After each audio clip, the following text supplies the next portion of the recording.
Hello friends, GK Prince academy में आप सभी का एक बार फिर स्वागत है। तो हम लोग आज इस वीडियो में बात करेंगे घटना चक्र जीएस दृष्टि चित्रात्मक प्रस्तुति भारतीय इतिहास के बारे में। ठीक है, ये प्रथम संस्करण है और इसके दो जो संस्करण आए थे, सामान्य भूगोल और पारिस्थितिकी, पर्यावरण एवं पारिस्थितिकी, तो दोनों हो चुके हैं। दोनों बुक का पूरा एनालिसिस किया जा चुका है, तो उसका लिंक जो है डिस्क्रिप्शन में दे दूंगा। आप लोग उसको भी देखिएगा, आपके एग्जाम्स के लिए बहुत ही इम्पॉर्टेंट है। ठीक है, तो इस पार्ट में, इस वीडियो में आज हम लोग देखेंगे भारतीय इतिहास। और भारतीय इतिहास के जो ये पूरा दिया गया है अनुक्रमण का, तो उसके अनुसार हम सबसे पहले देखेंगे प्राचीन भारत का इतिहास।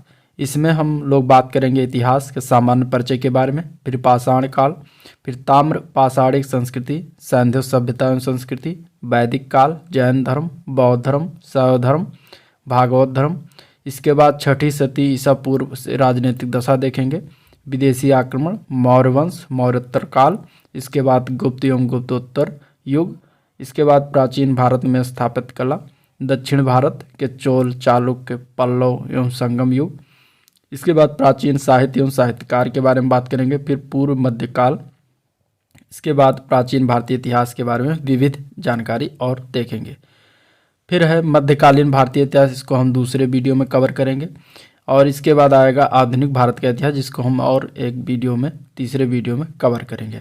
तो आज के इस वीडियो में हम लोग डिस्कस करेंगे प्राचीन भारत का इतिहास। ठीक है, प्राचीन भारतीय इतिहास को मुख्यतः 3 पार्ट में डिवाइड करते हैं: प्राचीन भारत का इतिहास, मध्यकालीन इतिहास और आधुनिक इतिहास। ठीक है, तो इस वीडियो में हम लोग बात करेंगे प्राचीन भारत के इतिहास के बारे में, जो कि जीएस दृष्टि का चित्रात्मक प्रस्तुति से संबंधित, बुक से संबंधित सारे लिए गए हैं। ठीक है, तो वीडियो देखने से पहले अगर वीडियो पसंद आए तो लाइक करिएगा, चैनल को भी सब्सक्राइब कर लीजिएगा, साथ में बेल आइकन भी प्रेस कर दीजिएगा, जिससे कि नया वीडियो तुरंत आपको अपलोड हो तो मिल सके। ठीक है, और चलिए स्टार्ट करते हैं प्राचीन भारत के इतिहास में। सबसे पहले हम लोग जानेंगे सामान्य परिचय इतिहास के बारे में। देखिए, तो इसमें हम देखेंगे प्रागैतिहासिक काल के बारे में। ठीक है, इसके बाद इसमें दूसरा आएगा आद्य ऐतिहासिक काल के बारे में, इसके बाद आएगा ऐतिहासिक काल। अब प्रागैतिहासिक काल में जो है लिखित साक्ष्यों का अभाव और केवल पुरातात्विक साक्ष्य उपलब्ध थे। इसमें 2 चीज़ों के बारे में जो जानकारी मिली उसको प्रागैतिहासिक काल कहा गया। ठीक है, और इसी को हम पाषाणकालीन सभ्यता भी कहते हैं। इसके बाद आद्य ऐतिहासिक काल में जो है लिखित साक्ष्य उपलब्ध थे लेकिन अपठित थे, और पुरातात्विक साक्ष्यों पर ही निर्भरता इसमें रही।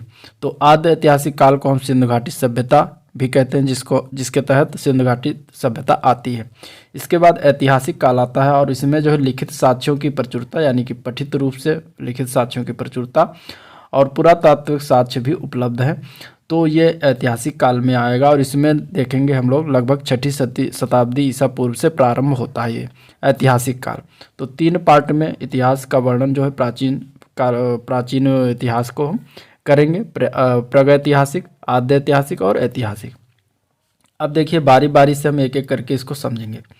ठीक है, पाषाण काल सबसे पहले देखेंगे। तो 3 काल में विभाजन के आधार पर उपकरणों में भिन्नता, और इसमें हम सबसे पहले 3 काल जो पाषाण काल आया है, तो उसमें सबसे पहले पूरा पाषाण काल में देखेंगे। तो इसमें देखिए क्या होता था, शिकारी एवं खाद्य संग्राहक के रूप में करते थे। ठीक है, पशुपालन, कृषि एवं अग्नि के ज्ञान का इसमें अभाव था। ठीक है, इस काल से संबंध प्रथम वास्तु कुठार, ठीक है, 1863 ईस्वी में पल्लवरम मद्रास में रॉबर्ट ब्रूस फुट को प्राप्त हुआ था। ठीक है, अब इसको भी 3 पार्टों में विभाजन किया गया है और उपकरणों में भिन्नता इसमें आएगा। अब इसमें सबसे पहले आएगा पूरा पाषाण काल। ठीक है, पूर्व पूरा पाषाण काल। ठीक है, इसमें क्रोड उपकरण के बाद विशेषताएं बात करें तो हस्त कुठार, खंडक और विदारणी आते हैं। फिर इसके बाद आता है मध्य पाषाण काल, मध्य पूरा पाषाण काल। इसमें फलक उपकरण आता है, इसका विशेषता है जो कि क्वार्टजाइट पत्थर से निर्मित होता है। तो ये मध्य पूरा पाषाण काल के अंतर्गत रखे गए हैं। इसके बाद तीसरा आता है उच्च पूरा पाषाण काल, जिसमें तक्षणी एवं खुरचनी का मतलब मिलता है, विशेषता इसकी उच्च पूरा पाषाण काल की। तो ये हो गया पूरा पाषाण काल के बारे में। अब देखेंगे हम मध्य पाषाण काल के बारे में, जिसमें शिकारी एवं खाद्य संग्राहक दोनों जो है पाया जाता है, और इस साक्ष्य के बारे में देखेंगे तो पशुपालन भी किया गया इसमें मध्य पाषाण काल में। संबंधित स्थल की बात करें तो आदमगढ़ यानी कि जो मध्य प्रदेश में पड़ता है, और बागौर यानी कि राजस्थान में पड़ता है। ये दोनों जगहों पर जो है पशुपालन के साक्ष्य मिले हैं। ठीक है, इसके बाद इसमें दूसरा आता है अस्थि निर्मित उपकरण से संबंधित, यानी कि इसमें जो है उपकरण को अस्थि से निर्मित किया गया है मध्य पाषाण काल में, और जो कि उपसाक्ष्य पाया गया सराय, नाहरराय और महदह प्रांत में। ठीक है, तो ये दोनों आपको याद रखना है। फिर तीसरा आता है इसमें नवपाषाण काल। नवपाषाण काल में जो है खाद्यान्नों का सर्वप्रथम उत्पादन हुआ इसमें। ठीक है, और आग का प्रयोग सबसे पहले किया गया, महत्वपूर्ण उपलब्धि थी इस काल की। ठीक है, नवपाषाण काल में जो है आग का प्रयोग किया गया। तो ये क्वेश्चन पूछ लिया जाता है कि किस काल में जो है आग का प्रयोग किया गया, इंपॉर्टेंट है। स्थल की बात करें तो लहुरा देव जो कि भारत में है। यहाँ देखिए चावल का ये प्राचीनतम साक्ष्य, यानी कि चावल का सर्वप्रथम साक्ष्य कहाँ पर मिला, तो लहुरा देव, भारत में लहुरा देव में चावल का प्राचीनतम साक्ष्य मिला। दूसरी की बात करते हैं मेहरगढ़। मेहरगढ़ जो कि पाकिस्तान में पड़ता है, यहाँ पे गेहूं का प्राचीनतम साक्ष्य पाया गया सर्वप्रथम। ठीक है, इसके बाद गुफकराल जो कि भारत में है। गुफकराल में जो है कृषि एवं पशुपालन का साक्ष्य पाया गया। ठीक है, इसके बाद बुर्जहोम, बुर्जहोम में मानव कंकाल मिला, कुत्ते का कंकाल मिला एवं गर्त आवास पाया गया। इसके बाद सगनकल्लू, पिकलीहल और उतनूर, ये तीनों जगहों पर राख के टीले पाए गए। तो इस तरीके से ये नवपाषाण काल में घटित हुआ, जो कि इम्पोर्टेंट है। आगे हम बात करेंगे परीक्षा की दृष्टि से कि कहाँ कहाँ पे जैसे दमदमा है, तो दमदमा क्यों संबंधित, उससे संबंधित साक्ष्य क्या वहाँ पे मिला जिससे कि उसका नाम फेमस है। ठीक है, तो दमदमा में देखिए, दमदमा में एक ही कब्र में 3 मानव कंकाल पाए गए। तो ये इम्पॉर्टेंट है क्योंकि पूछा जाता है कि किस स्थल पर जो है एक ही कब्र में 3 मानव कंकाल मिले, तो दमदमा स्थल पर मिला। ठीक है, आदमगढ़ स्थल में जो है मध्य पाषाण काल के अंतिम चरण में पशुपालन का साक्ष्य जो है आदमगढ़ मिला, जो कि मध्य प्रदेश में पड़ता है। मेहरगढ़ स्थल पर जो है प्राचीनतम अस्थायी जीवन का प्रमाण मिला, और यहाँ पे जो है पाषाण संस्कृति से लेकर सिंधु घाटी की सभ्यता के अवशेष तक पाए गए हैं। ठीक है, हथनौरा स्थल की बात करें तो यहाँ पर जो है भारत में मानव का सर्वप्रथम साक्ष्य पाया गया, जो कि नर्मदापुरम होशंगाबाद में पड़ता है। ठीक है, इसके बाद भीमबेटका की बात करें तो यहाँ पर जो है प्रागैतिहासिक चित्रकला यानी शैल पर, यानी कि चट्टानों पर चित्रकलाएं जो है प्रागैतिहासिक काल की भीमबेटका में पाई जाती हैं, साक्ष्य मिलते हैं। इसके बाद अन्य तथ्यों में बुर्जहोम की खोज की गई, किसके द्वारा, डी टेरा एवं पीटरसन के द्वारा किया गया। मध्य पाषाण काल जो है भारत में अस्थिपंजर का सर्वप्रथम साक्ष्य, जो कि मध्य पाषाण काल के तहत अंतर्गत आया। ठीक है, आगे हम बात करते हैं कुछ महत्वपूर्ण तथ्य के बारे में। तो हड्डी निर्मित मातृ देवी की प्रतिमा कहाँ से प्राप्त हुई, तो लोहंदा नाला क्षेत्र जो कि बेलन घाटी से, यहाँ पे हड्डी निर्मित मातृ देवी की प्रतिमा प्राप्त हुई है। बृहद पाषाण स्मारक की पहचान कहाँ से किया गया, तो मृतकों को दफनाने के स्थान से किया गया। ठीक है, यानी कि बृहद पाषाण स्मारक की पहचान जो है मृतकों को दफनाने के स्थान से किया गया है। राष्ट्रीय मानव संग्रहालय कहाँ पर स्थित है, तो ये भोपाल में स्थित है, यानी कि मध्य प्रदेश की राजधानी में। ठीक है, गैरिक मृद भांड पात्र का नामकरण हुआ, तो ये हस्तिनापुर में हुआ। ठीक है, और अगर आपको मेरी ये वीडियो अगर धीमे लगे तो इसकी आप स्पीड बढ़ाकर भी देख सकते हैं। ठीक है, ये रिवीजन टाइप का है, तो जो लोग इतिहास पढ़े हुए हैं उनको अच्छे से समझ में आता होगा। अगला है भारतीय पुरातत्व से संबंधित तथ्य। तो सन 1861 ईस्वी में भारतीय पुरातत्व के जनक अलेक्जेंडर कनिंघम में भारत में सर्वप्रथम पुरातत्व सर्वेक्षण नियुक्त किए गए। सन 1863 में भारत में पाषाणकालीन सभ्यता का अनुसंधान प्रारंभ हुआ। सन 1871 में पुरातत्व सर्वेक्षण सरकार के एक विभाग के रूप में गठित किया गया, और सन 1901 में लॉर्ड कर्जन के समय पुरातत्व सर्वेक्षण विभाग को केंद्रीकृत कर भारतीय पुरातत्व सर्वेक्षण नाम दिया गया, तथा जॉन मार्शल को इसका प्रथम महानिदेशक बनाया गया। ठीक है, तो ये कुछ इंपॉर्टेंट पॉइंट है। इसके बाद नोट कुछ हैं इंपॉर्टेंट देख लेते हैं। मध्य पाषाणकालीन मानव पेट भरने के लिए मछली का भी शिकार करते थे, तो ये भी इंपॉर्टेंट है। ठीक है, मध्य पाषाण काल के विशिष्ट औजार सूक्ष्म पाषाण औजार थे, तो ये भी इंपॉर्टेंट है। आगे हम बात करेंगे, देखिए इतिहास को 3 पार्ट में देखते हैं, प्रागैतिहासिक काल, आद्य ऐतिहासिक काल और ऐतिहासिक काल। ठीक है, उपरोक्त काल विभाजन लिखित साक्ष्यों की उपलब्धता एवं या अनुपलब्धता पर आधारित है। तो इस तरीके से 3 पार्ट में इतिहास को हम विभाजित करते हैं। आगे संबंधित तथ्य हैं, मध्यपुरा पाषाण काल को फलक संस्कृति भी कहा जाता है। तो क्यों कहा जाता है? क्योंकि यहाँ पे फलकों की अधिकता के कारण इसे जो है फलक संस्कृति भी कहा जाता है। 14 मानव कंकाल प्राप्त हुए हैं। कहाँ पर प्राप्त हुए हैं? तो लंगनाज स्थल है जो कि गुजरात में पड़ता है, तो वहाँ पे जो है 14 मानव कंकाल प्राप्त हुए हैं। भारत में मध्य पाषाण काल के विषय में सर्वप्रथम जानकारी कब प्राप्त हुई? तो सन 1867 से 68 के बीच में मध्य पाषाण काल के विषय में सर्वप्रथम जानकारी प्राप्त हुई भारत में। ठीक है, भारतीय उपमहाद्वीप में प्राचीनतम कृषि साक्ष्य वाले लहुरा देव से प्राप्त चावल का समय कब निर्धारित किया गया है? तो 9000 ईसा पूर्व से 7000 ईसा पूर्व के मध्य निर्धारित किया गया है। आगे बात करते हैं, तो भारतीय उपमहाद्वीप में 7000 ईसा पूर्व के लगभग गेहूं का साक्ष्य कहाँ से प्राप्त हुआ? तो मेहरगढ़ से प्राप्त हुआ है। ठीक है, लहुरा देव के बाद चावल साक्ष्य वाला दूसरा प्राचीन भारतीय नौपाषाणिक स्थल कौन सा है? तो वो है कोल्डिहवा। अगर लहुरा देव अगर ऑप्शन में नहीं मिलता है, कोल्डिहवा मिलता है, तो कोल्डिहवा भी आंसर इसका सही हो जाएगा। ठीक है, जहाँ पे चावल की भूसी के साक्ष्य प्राप्त हुआ है।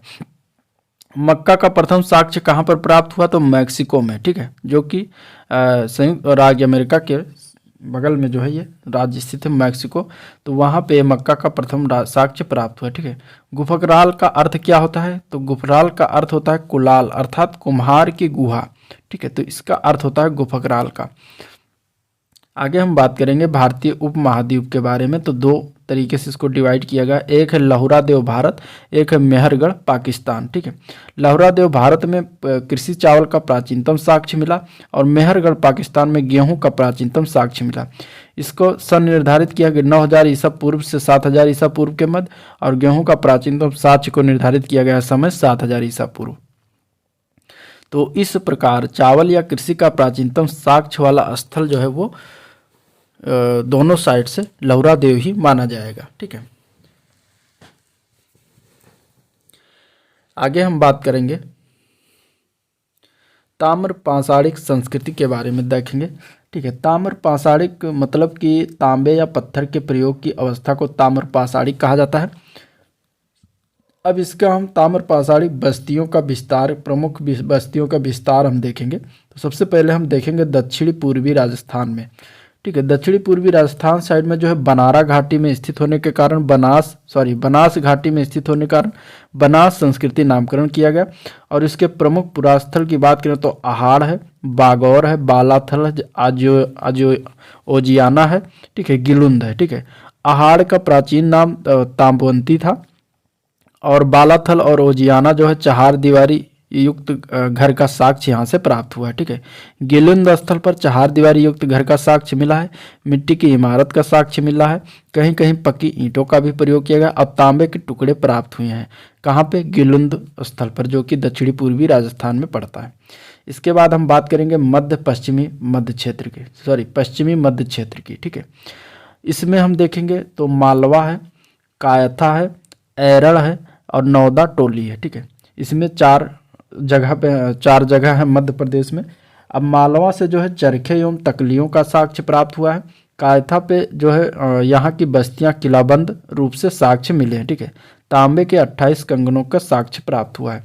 एरन की बात करें तो यहाँ किलेबंद बस्तियों के साक्ष्य प्राप्त हुए हैं। नौदा टोली की बात करें तो खरगोन जिले में स्थित उत्खनन HD संकालिया द्वारा चौकोर एवं वृत्ताकार घरों का साक्ष्य प्राप्त हुआ है। ठीक है, अब बात करेंगे पश्चिमी महाराष्ट्र के बारे में। तो पश्चिमी महाराष्ट्र में अहमदनगर जिला है और पुणे जिला है। ठीक है, अहमदनगर जिला में जो है जोरवे, नेवासा और दैमाबाद। ठीक है, नेवासा में जो है पटसन का साक्ष्य प्राप्त हुआ है और दैमाबाद में अब तक ज्ञात 200 जोरवे स्थलों में से सबसे बड़ा ये दैमाबाद में प्राप्त हुआ है। ठीक है, पुणे जिले की बात करें तो इन दोनों जिलों के सभी ताम्रपाषाणिक पुरा स्थल जोरवे संस्कृति के अंतर्गत आते हैं। ठीक है, और पुणे जिला में बात करें तो प्रकाश, नासिक, इनामगांव, चंदौली और सोनगांव। ठीक है, यहाँ जो है प्राप्त साक्ष्य हैं तो इनाम गांव से प्राप्त साक्ष्य 5 कमरों वाला एक मकान प्राप्त हुआ है। किलेबंद एवं खाई से घिरी हुई बस्तियां प्राप्त हुई हैं। मातृ देवी की प्रतिमा प्राप्त हुई है। तो ये, इसके बाद हम देखेंगे पूर्वी भारत। पूर्वी भारत में बात करें तो जिरांद है, पांडुराजर ढिबी है और महिषदल है। ठीक है, यहाँ 3 जगहों पर जो है स्थल कुछ ना कुछ प्राप्त हुए हैं। अन्य स्थल की बात करें तो बिहार में जो है सेनवार जगह है, सोनपुर जिला है और ताराडीह स्थल है। ठीक है, इसके बाद पूर्वी उत्तर प्रदेश में खैराडीह और नरहन, यहाँ दोनों से साक्ष्य प्राप्त हुए हैं जो कि ताम्र पाषाणिक युग से संबंधित है। अब आगे हम बात करेंगे सैंधव सभ्यता एवं संस्कृति। ठीक है, तो इसका परिचय की बात करें तो इस सभ्यता के लिए साधारणतः 3 नामों का प्रयोग किया गया। पहले नाम की बात करें तो सिंधु सभ्यता, दूसरे के नाम की बात करें तो सिंधु घाटी की सभ्यता और तीसरा नाम प्रयोग किया गया हड़प्पा सभ्यता, जो कि एग्जाम में बहुत पूछा जाता है। ठीक है, अब पिगड महोदय का कथन, जॉन मार्शल, और इसके बाद 2300 ईसा पूर्व से 1700 ईसा पूर्व इसका काल रखा गया। तो पिगड महोदय ने कहा कि हड़प्पा एवं मोहनजोदड़ो एक विस्तृत साम्राज्य की जुड़वा राजधानियां हैं। ठीक है, ये पिगड महोदय का कथन एग्जाम में पूछा गया। ठीक है, जॉन मार्शल ने क्या कहा, सर्वप्रथम इस सभ्यता को सिंधु सभ्यता का नाम किसने दिया, जॉन मार्शल ने दिया। ठीक है, तो इसलिए इंपॉर्टेंट है। और इसका सर्वाधिक मान्य तिथि जो रखा गया वो 2300 ईसा पूर्व से लेकर 1700 ईसा पूर्व तक इसका सर्वाधिक मान्य तिथि है। रेडियो कार्बन 14 पद्धति द्वारा निर्धारित किया गया है। ठीक है, 2300 ईसा पूर्व से लेकर 1900 ईसा पूर्व तक को इस सभ्यता को विकास की पराकाष्ठा का समय कहा गया है। ठीक है, जो कि 2300 ईसा पूर्व से 1900 ईसा पूर्व तक है।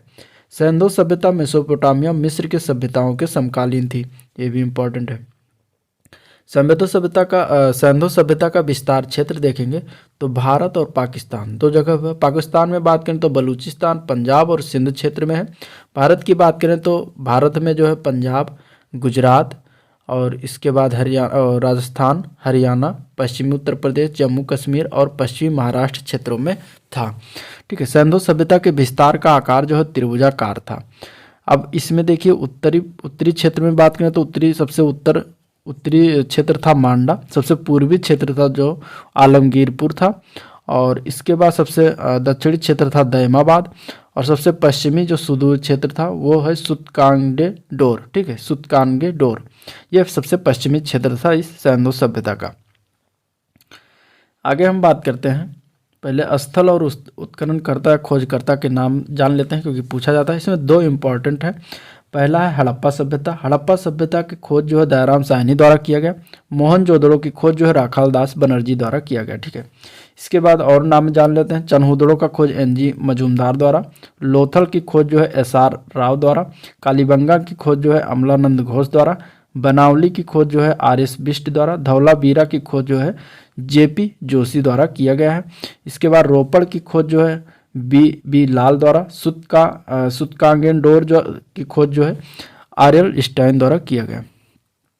आगे हम बात करते हैं हड़प्पा सभ्यता की। तो हड़प्पा सभ्यता के प्राप्त साक्ष्य जान लेते हैं। तो इसमें जो है शंख का बना बैल प्राप्त हुआ है। उर्वरता की देवी का चित्र बना हुआ है।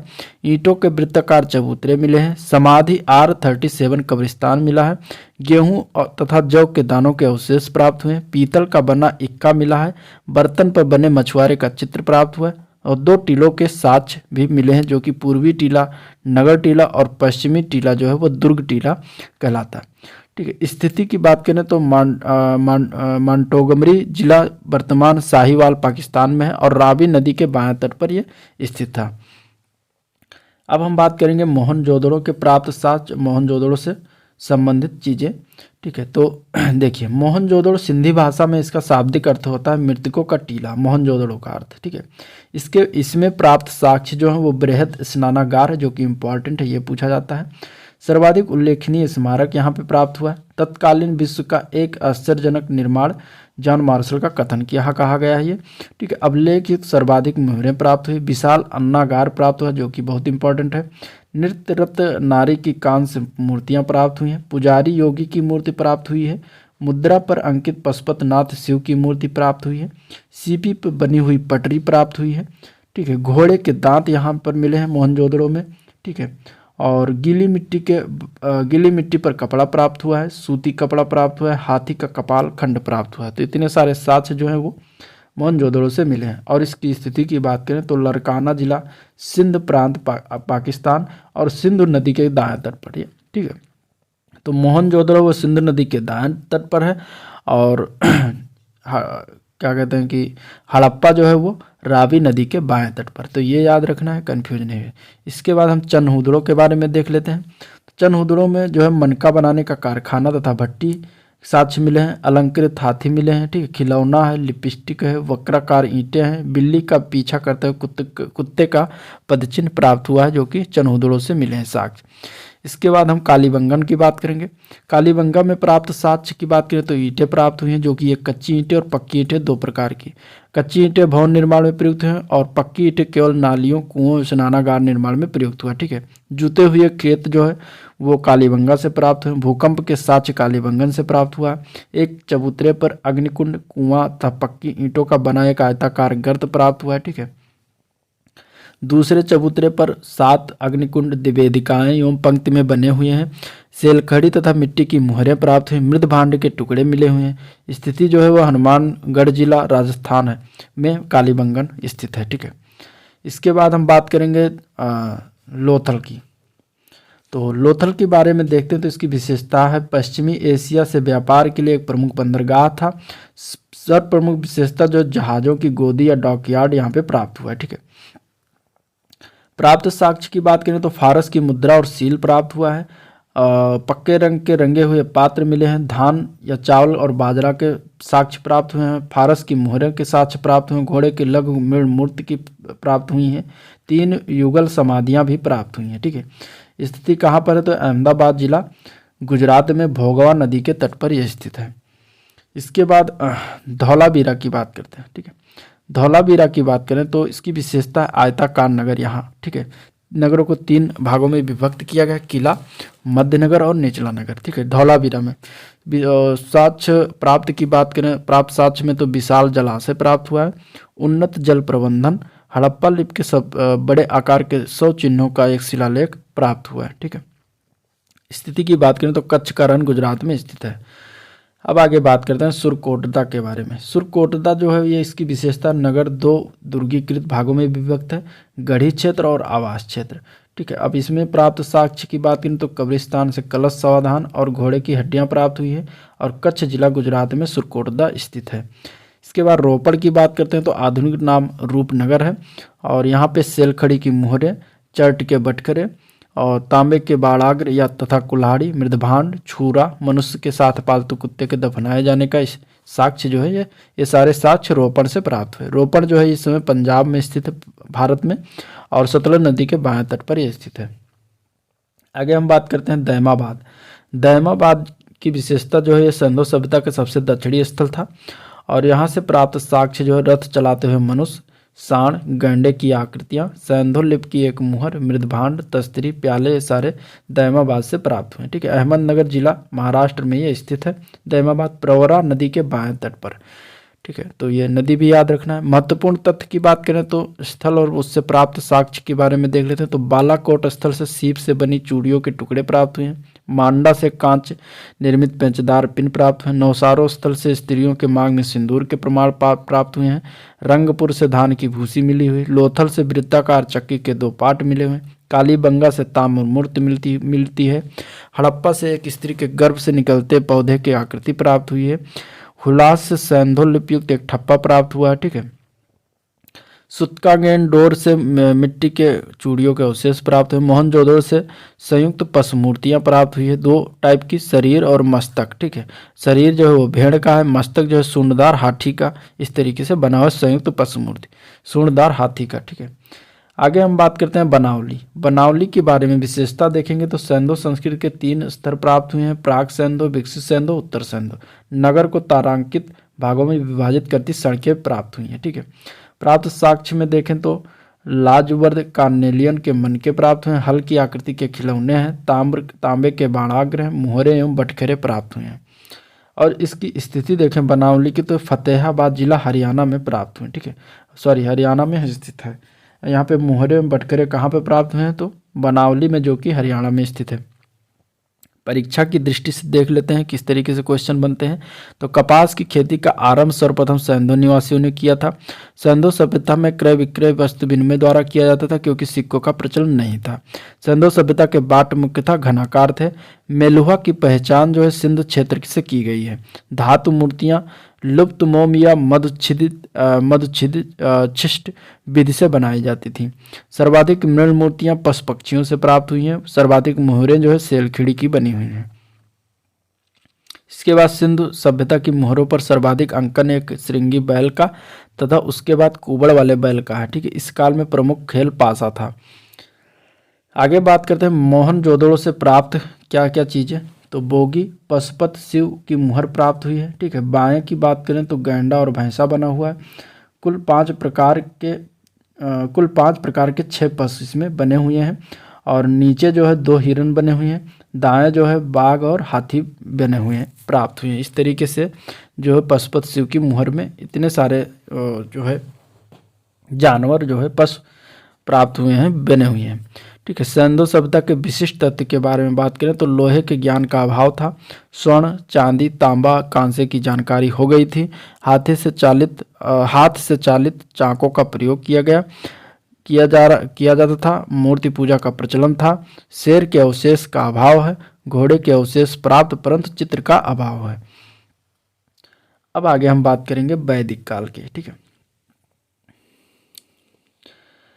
वैदिक काल को जो है वैदिक वेद शब्द से निर्मित है। ठीक है, वैदिक जो है वेद शब्द से निर्मित है और वेद का अर्थ होता है ज्ञान। ठीक है, वैदिक सभ्यता या आर्य सभ्यता भारत में सिंधु सभ्यता के पश्चात विकसित नवीन सभ्यता है। ये वेद जो है आर्यों के इतिहास जानने का मुख्य स्रोत है।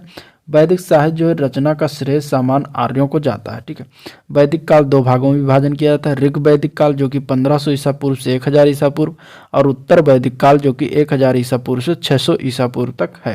ये 2 वैदिक काल में विभाजन किया गया। ठीक है, अब आगे हम बात करेंगे आर्यों का मूल निवास स्थान एवं मुद्दे पर विभिन्न प्रमुख इतिहासकारों के मतभेद हैं। ठीक है, अब उन मतभेदों को हम देखेंगे कि कौन से विद्वान कहाँ उनका मानते हैं आर्यों का निवास स्थान।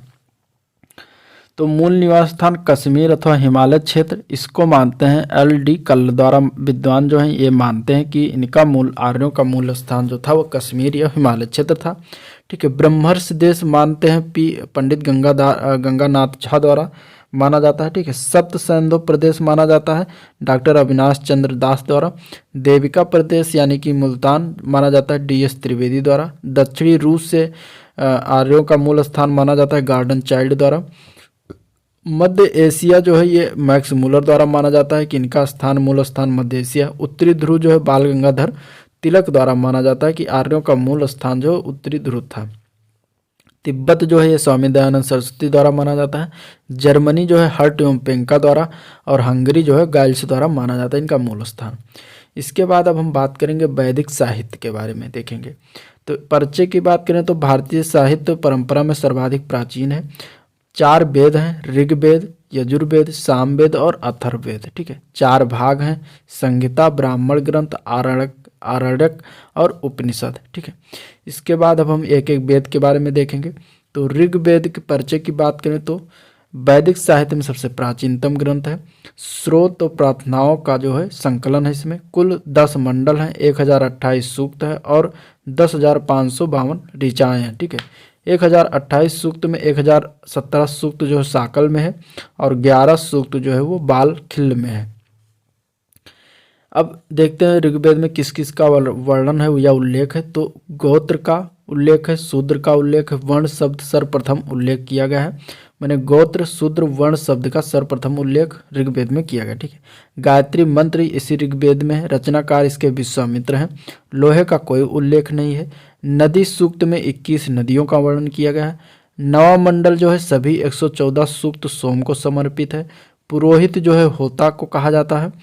और ब्राह्मण ग्रंथ जो है इसमें जो देखा जाए तो ऐतरेय और कौशितिक। ठीक है, 2 ब्राह्मण ग्रंथ है इसमें, ऐतरेय और कौशितिक।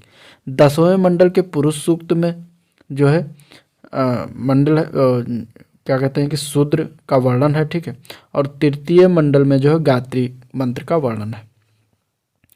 इसके बाद ऋग्वेद बाद यजुर्वेद देखेंगे।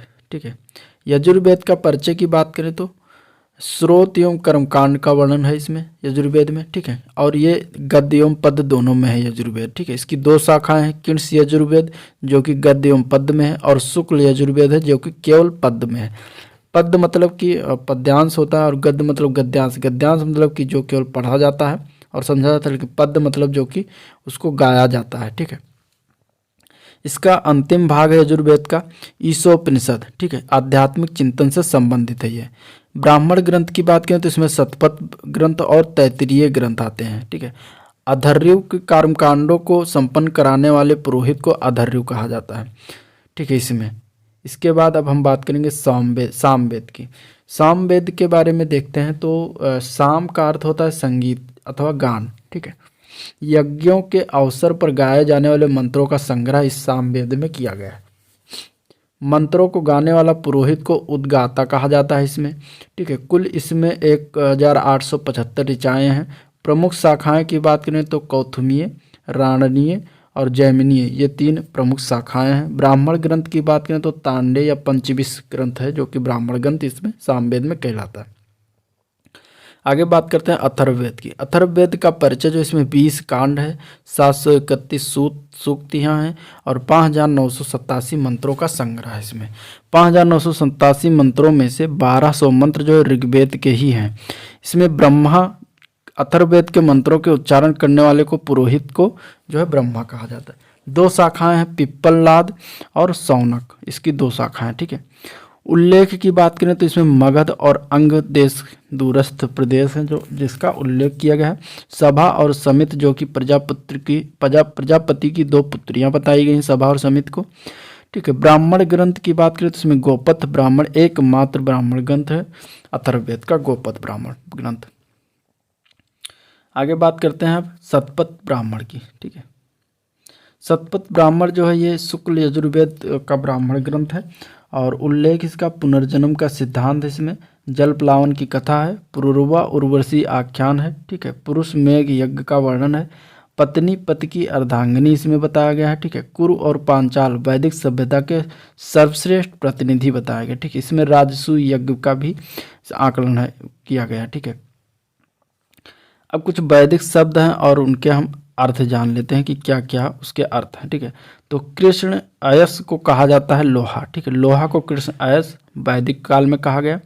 कुसीद जो है ऋण को कुसीद कहा गया, ऋणदाता को कुसीदिन कहा गया। ठीक है, तक्षा को बढ़ई कहा जाता था। ठीक है, यानी कि बढ़ई को तक्षा कहा जाता था। सूदखोर को बैकनाट कहा जाता था।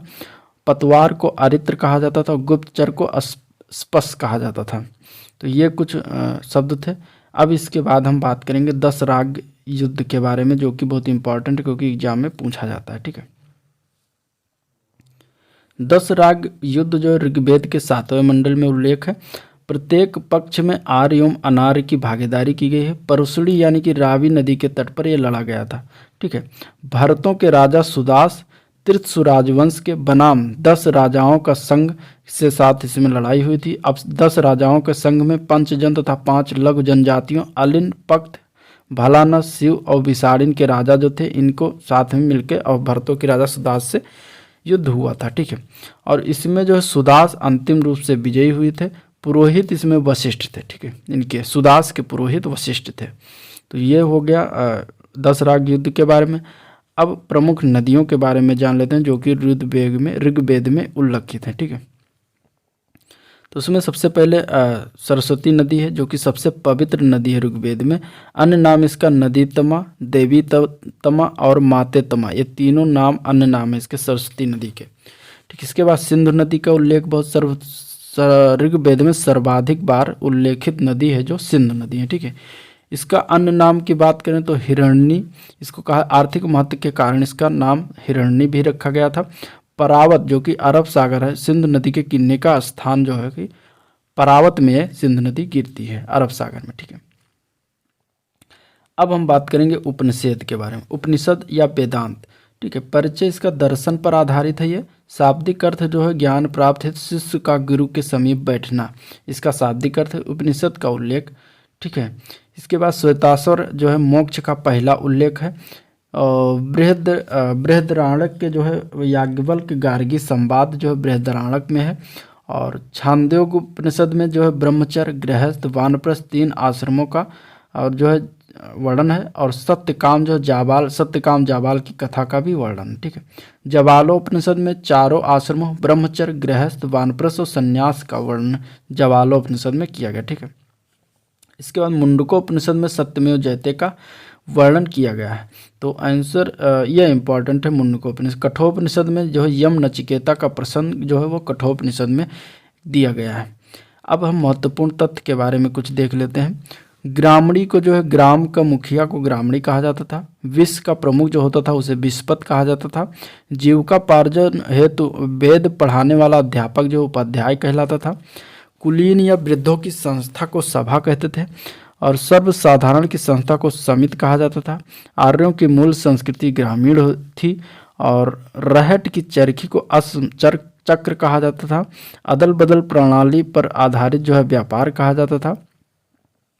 सर्वोच्च शासक जो है एक राट होता था अथर्ववेद से के अनुसार, और मित्र लोक के देवता जो है परीक्षित को कहा जाता था।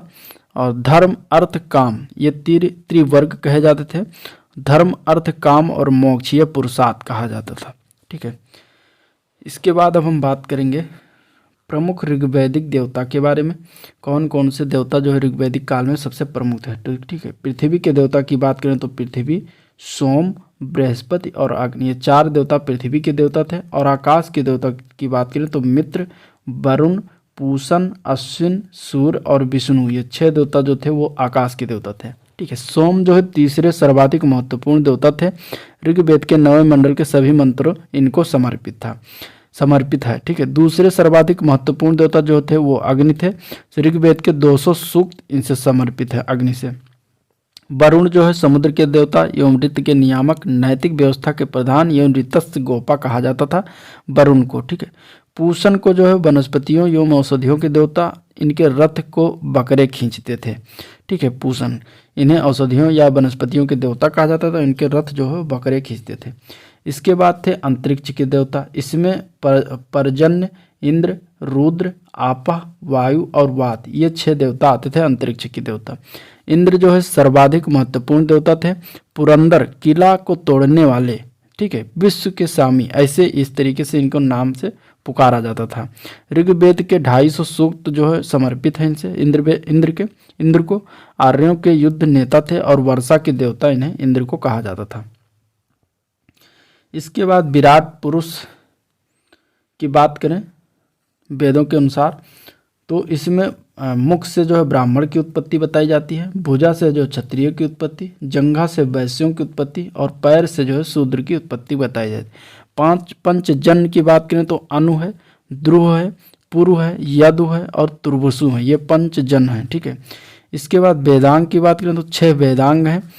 इसमें शिक्षा, कल्प, व्याकरण, निरुक्त, छंद और ज्योतिष, ये 6 वेदांग हो गए। ठीक है, संगीता की बात करें तो 4 संगीता हैं, ऋग्वेद, यजुर्वेद, सामवेद और अथर्ववेद। ठीक है, तो वैत्रेयी की बात करें तो 3 वेद हैं, ऋग्वेद, यजुर्वेद और सामवेद। ठीक है, वैत्रेयी में जो है 3 वेद आते हैं, अथर्ववेद नहीं आते। संगीता में अथर्ववेद भी आता है, ये आपको याद रखना। आगे हम बात करेंगे ऋग्वैदिक कालीन जो नदियां थीं और उनके आधुनिक नाम, क्योंकि इससे क्वेश्चन बनते हैं। तो ऋग्वैदिक कालीन जो है अस्किनी नदी, उसका आधुनिक नाम जो इस समय है वो चेनाब नदी है। ठीक है, आधुनिक नाम जो है इस समय चेनाब नदी है। विपाशा ये प्राचीन नाम है, इसको अब आधुनिक में व्यास नदी कहा जाता है। परुष्णी इसका आधुनिक नाम जो है रावी है।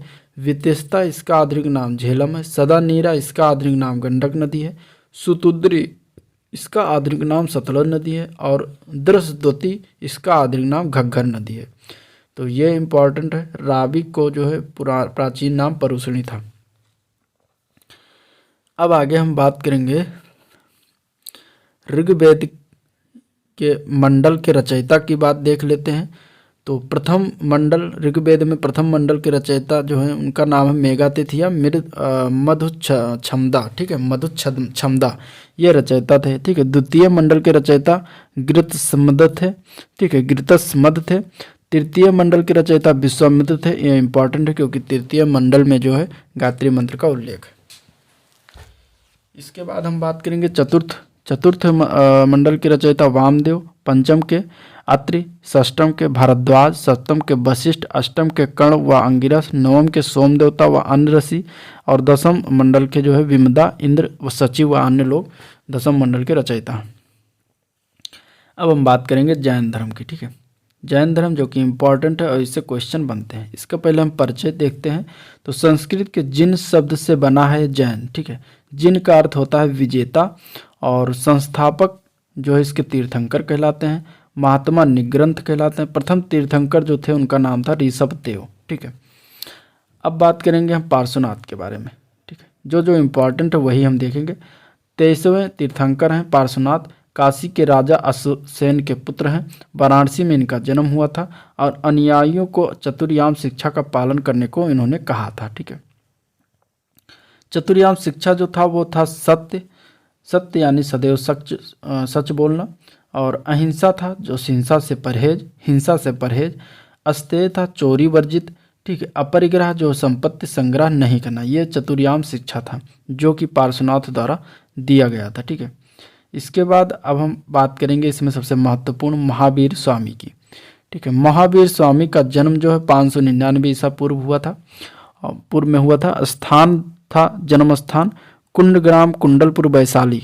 ठीक है, पिता जो थे वो सिद्धार्थ थे, ज्ञात्रक क्षत्रियों के संघ के प्रधान थे। ठीक है, माता का नाम त्रिशला या विदेह दत्ता था जो कि वैशाली के लिच्छवी गणराज्य के प्रमुख चेटक की बहन थी। ठीक है, पत्नी का नाम यशोदा था और कुंडन्य गोत्र की कन्या थी इनकी पत्नी। ठीक है, पुत्री का नाम अड़ोजा या प्रिय दर्शना पुत्री को कहा जाता था। दामाद का नाम था जमाली। ठीक है, वास्तविक संस्थापक, जैन धर्म के ये वास्तविक संस्थापक हैं महावीर स्वामी। ठीक है, इसके बाद ज्ञान प्राप्ति को कैवल्य कहा गया और कहाँ पर हुआ था तो जरंभिका ग्राम के समीप हुआ था। रिजपालका नदी के तट पर हुआ था, साल वृक्ष के नीचे। ठीक है, महावीर स्वामी को साल वृक्ष के नीचे रिजपालका नदी के तट पर जरंभिका ग्राम के समीप इन्हें ज्ञान की प्राप्ति हुई थी।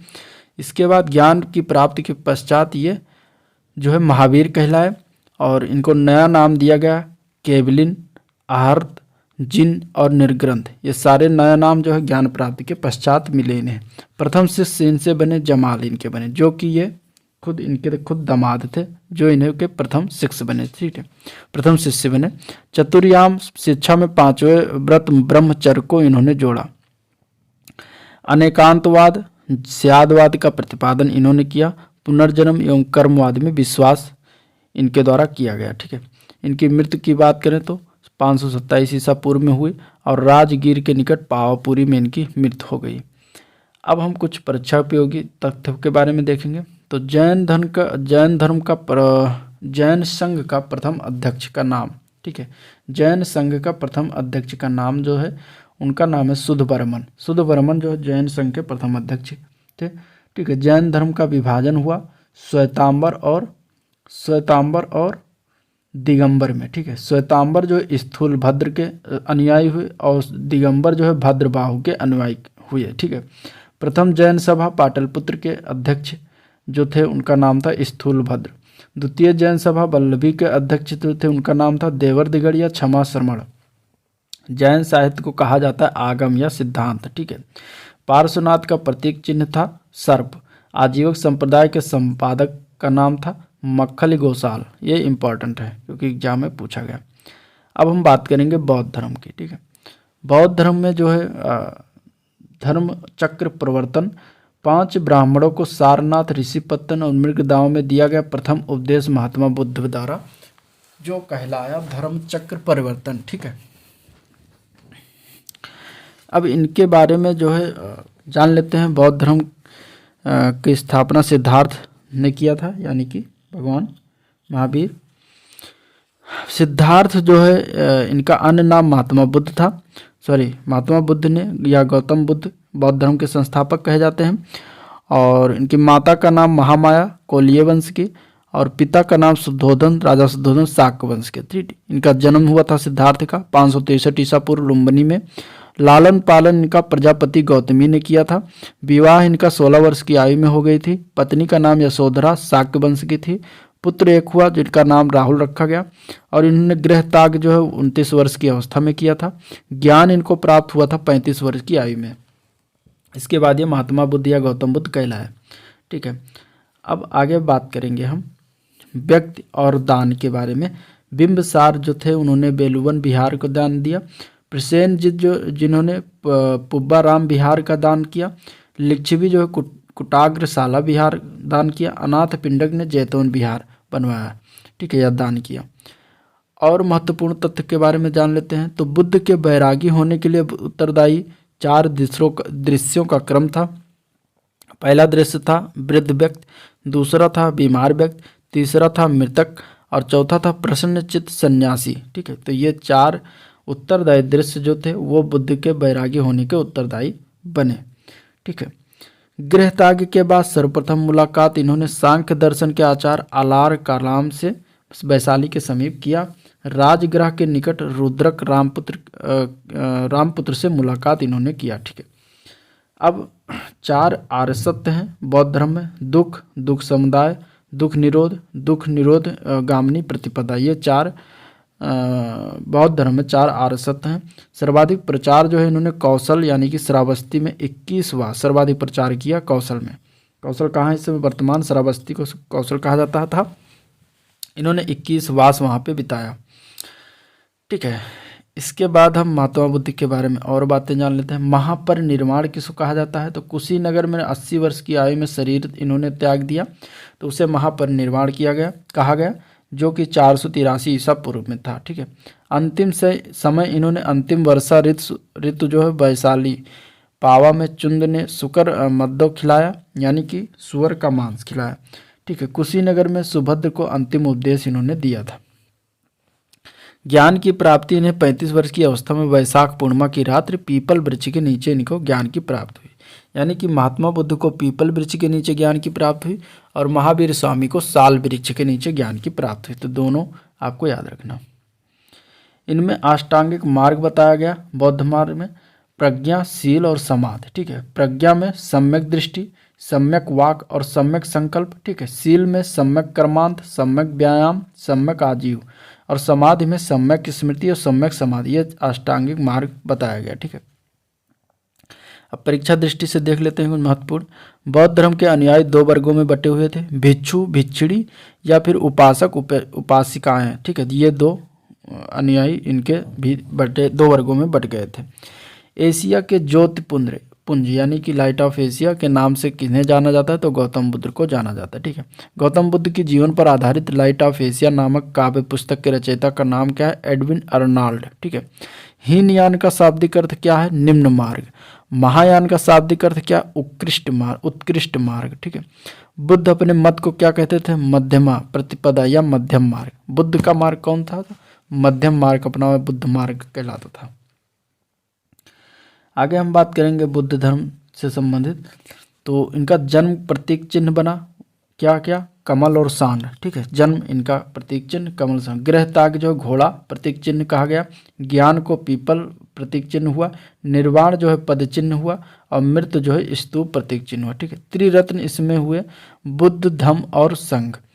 ठीक है, त्रिपिटक पाली भाषा में लिखा गया जो इसमें ग्रंथ है, वो त्रिपिटक में विनय पिटक, सुत्त पिटक और अभिधम्म पिटक है। ठीक है, विनय पिटक जो है संघ संबंधी नियम है, और सुत्त पिटक में बुद्ध के उपदेशों का संग्रह है। अभिधम्म पिटक में दार्शनिक सिद्धांत है। तो ये त्रिपिटक जो है तीनों बुद्ध धर्म के ग्रंथ हैं। शिक्षा का केंद्र बौद्ध धर्म का कहाँ नालंदा, वल्लभी और विक्रमशिला हुआ। ठीक है, नालंदा में कुमारगुप्त द्वारा और धर्मपाल द्वारा विक्रमशिला में किया गया। ठीक है, चैत्य शब्द का अर्थ जो होता है महापुरुषों के धात अवशेष सुरक्षित रखने वाली समाधि को चैत्य कहा जाता है। विहार भिक्षुओं का आवास को कहा जाता है। स्तूप जो है मृतक की चुनी हुई अस्थियों को रखने का स्थान स्तूप कहलाता है। ठीक है, इसके बाद बौद्ध संगीतियाँ हुई, 4 बौद्ध संगीतियाँ हुई। उसमें से प्रथम बौद्ध संगीत जो है वर्ष 483 ईसा पूर्व में हुआ, और स्थान था राजगृह सप्तपर्णी गुफा में। अध्यक्ष थे महाकश्यप इसके अध्यक्ष थे, और शासक उस समय थे अजातशत्रु के समय में। ठीक है, अजातशत्रु के समय प्रथम बौद्ध संगीत हुई। दूसरी बौद्ध संगीत जो हुआ वो हुआ 383 ईसा पूर्व, यानी कि 100 साल बाद। ठीक है। स्थान था वैशाली। ठीक है। दूसरी बौद्ध संगीत वैशाली में हुआ और उसके अध्यक्ष थे शुभकामी या सावकमीर सर्वकामनी, जो भी तीनों नामों में से कोई एक मिल जाए तो ये अध्यक्ष थे। और उस समय शासक थे कालाशोक। कालाशोक के शासनकाल में द्वितीय बौद्ध संगीत हुआ। तृतीय यानी कि तीसरी बौद्ध संगीत हुई 247 ईसा पूर्व में और स्थान था पाटलिपुत्र। उस समय अध्यक्ष थे मोगालपुत्र तिस्य। ठीक है। और उस समय शासक कौन थे तो अशोक। अशोक के शासनकाल में तीसरी बौद्ध संगीत हुई। चौथी बौद्ध संगीत जो है ईसा की प्रथम शताब्दी में हुई, कुंडलवन कश्मीर में हुआ और उस समय अध्यक्ष थे वसुमित्र। उपाध्यक्ष अशुघोष को बनाया गया था। शासक जो थे वो उनका नाम था कनिष्क। कनिष्क के शासनकाल में चतुर्थ बौद्ध संगीत हुई थी। ठीक है, आयोजन हुआ था। इसके बाद बौद्ध धर्म के विभाजन में महासांधिक या सर्वासस्तवादी परिवर्तन के पक्ष में नेतृत्वकर्ता महाकश्यप कहलाए। ठीक है। स्थिवर या थेरवादी परिवर्तन के विरोधी नेतृत्वकर्ता थे महाकच्चान। ठीक है। तो बौद्ध धर्म का विभाजन जो है दो पार्ट में हुआ, महासांधिक और स्थाविर। चतुर्थ बौद्ध संगीत के बारे में देखते हैं। बौद्ध धर्म स्पष्ट रूप से हीनयान और महायान में विभाजित हो गया। तो एग्जाम में पूछा जाता है कि किस धर्म संगीत में जो है बौद्ध धर्म दो वर्गों में विभाजित हो गया, तो वो था चतुर्थ बौद्ध संगीत। ठीक है। शून्यवाद के प्रवर्तक कौन थे? नागार्जुन शून्यवाद के प्रवर्तक थे।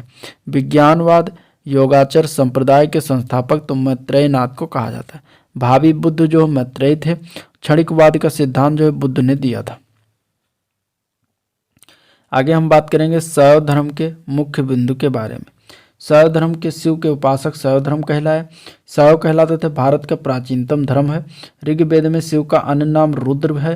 ठीक है। कुषाण शासकों के सिक्कों पर शिव वृषभ त्रिशूल की आकृति उत्कीर्ण की गई है। उदयगिरी गुहालेख में शैव गुफा का निर्माण है। चंद्रगुप्त द्वितीय के सेनापति वीरसेन द्वारा निर्माण किया गया था उदयगिरी की पहाड़ी पर। ठीक है। भागवत धर्म के मुख्य बिंदु की बात करें तो प्रवर्तक थे विष्णुवंशी कृष्ण।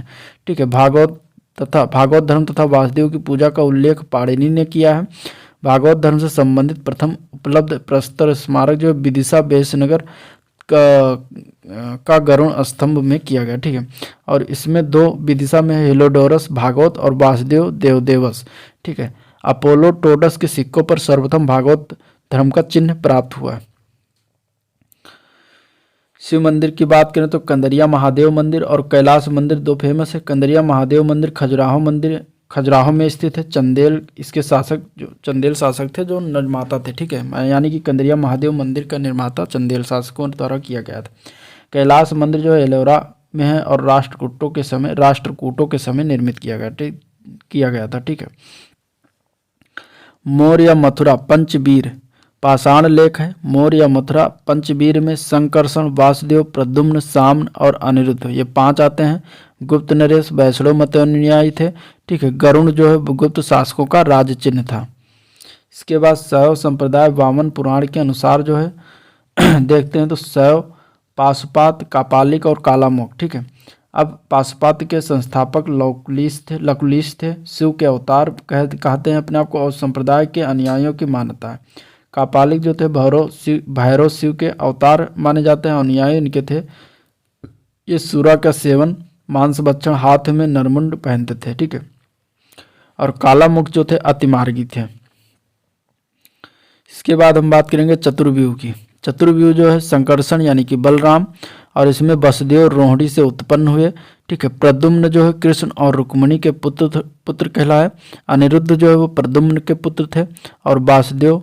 ठीक है। चतुर्व्यूह में संकर्षण प्रद्युम्न अनिरुद्ध और वासुदेव थे। ठीक है। तो वसुदेव रोहिणी से उत्पन्न बलराम यानी संकर्षण हुए और प्रद्युम्न जो है कृष्ण और रुक्मिणी के पुत्र थे और प्रद्युम्न के पुत्र अनिरुद्ध थे। अलवार संत की बात करें तो दक्षिण भारत में वैष्णव धर्म का प्रचार प्रसार किए। आंडाल जो है एकमात्र साध्वी। ठीक है। आंडाल जो एकमात्र साध्वी थी। इसके बाद हम बात करेंगे छठी ईसा पूर्व। ठीक है। छठी ईसा पूर्व राजनीतिक दशा के बारे में बात करेंगे तो इसमें स्रोत छठी ईसा पूर्व राजनीतिक दशा जो है उसका स्रोत कहाँ कहाँ से, तो बौद्ध ग्रंथ अंगुर निकाय से स्रोत प्राप्त हुआ, जैन ग्रंथ भगवती सूत्र से, पाणन की अष्टाध्यायी ग्रंथ से और महापरिनिर्वाण सूत्र से इसके जो है स्रोत प्राप्त हुए हैं। बुद्धकालीन प्रमुख गणराज्य की बात करें तो शाक्य जो था वो कपिलवस्तु में गणराज्य थे, बुल जो है अलकप में थे, और कलाम जो है केशपत थे, कोलिये जो है रामगाम में थे, मल्ल जो है पावा में राज करते थे।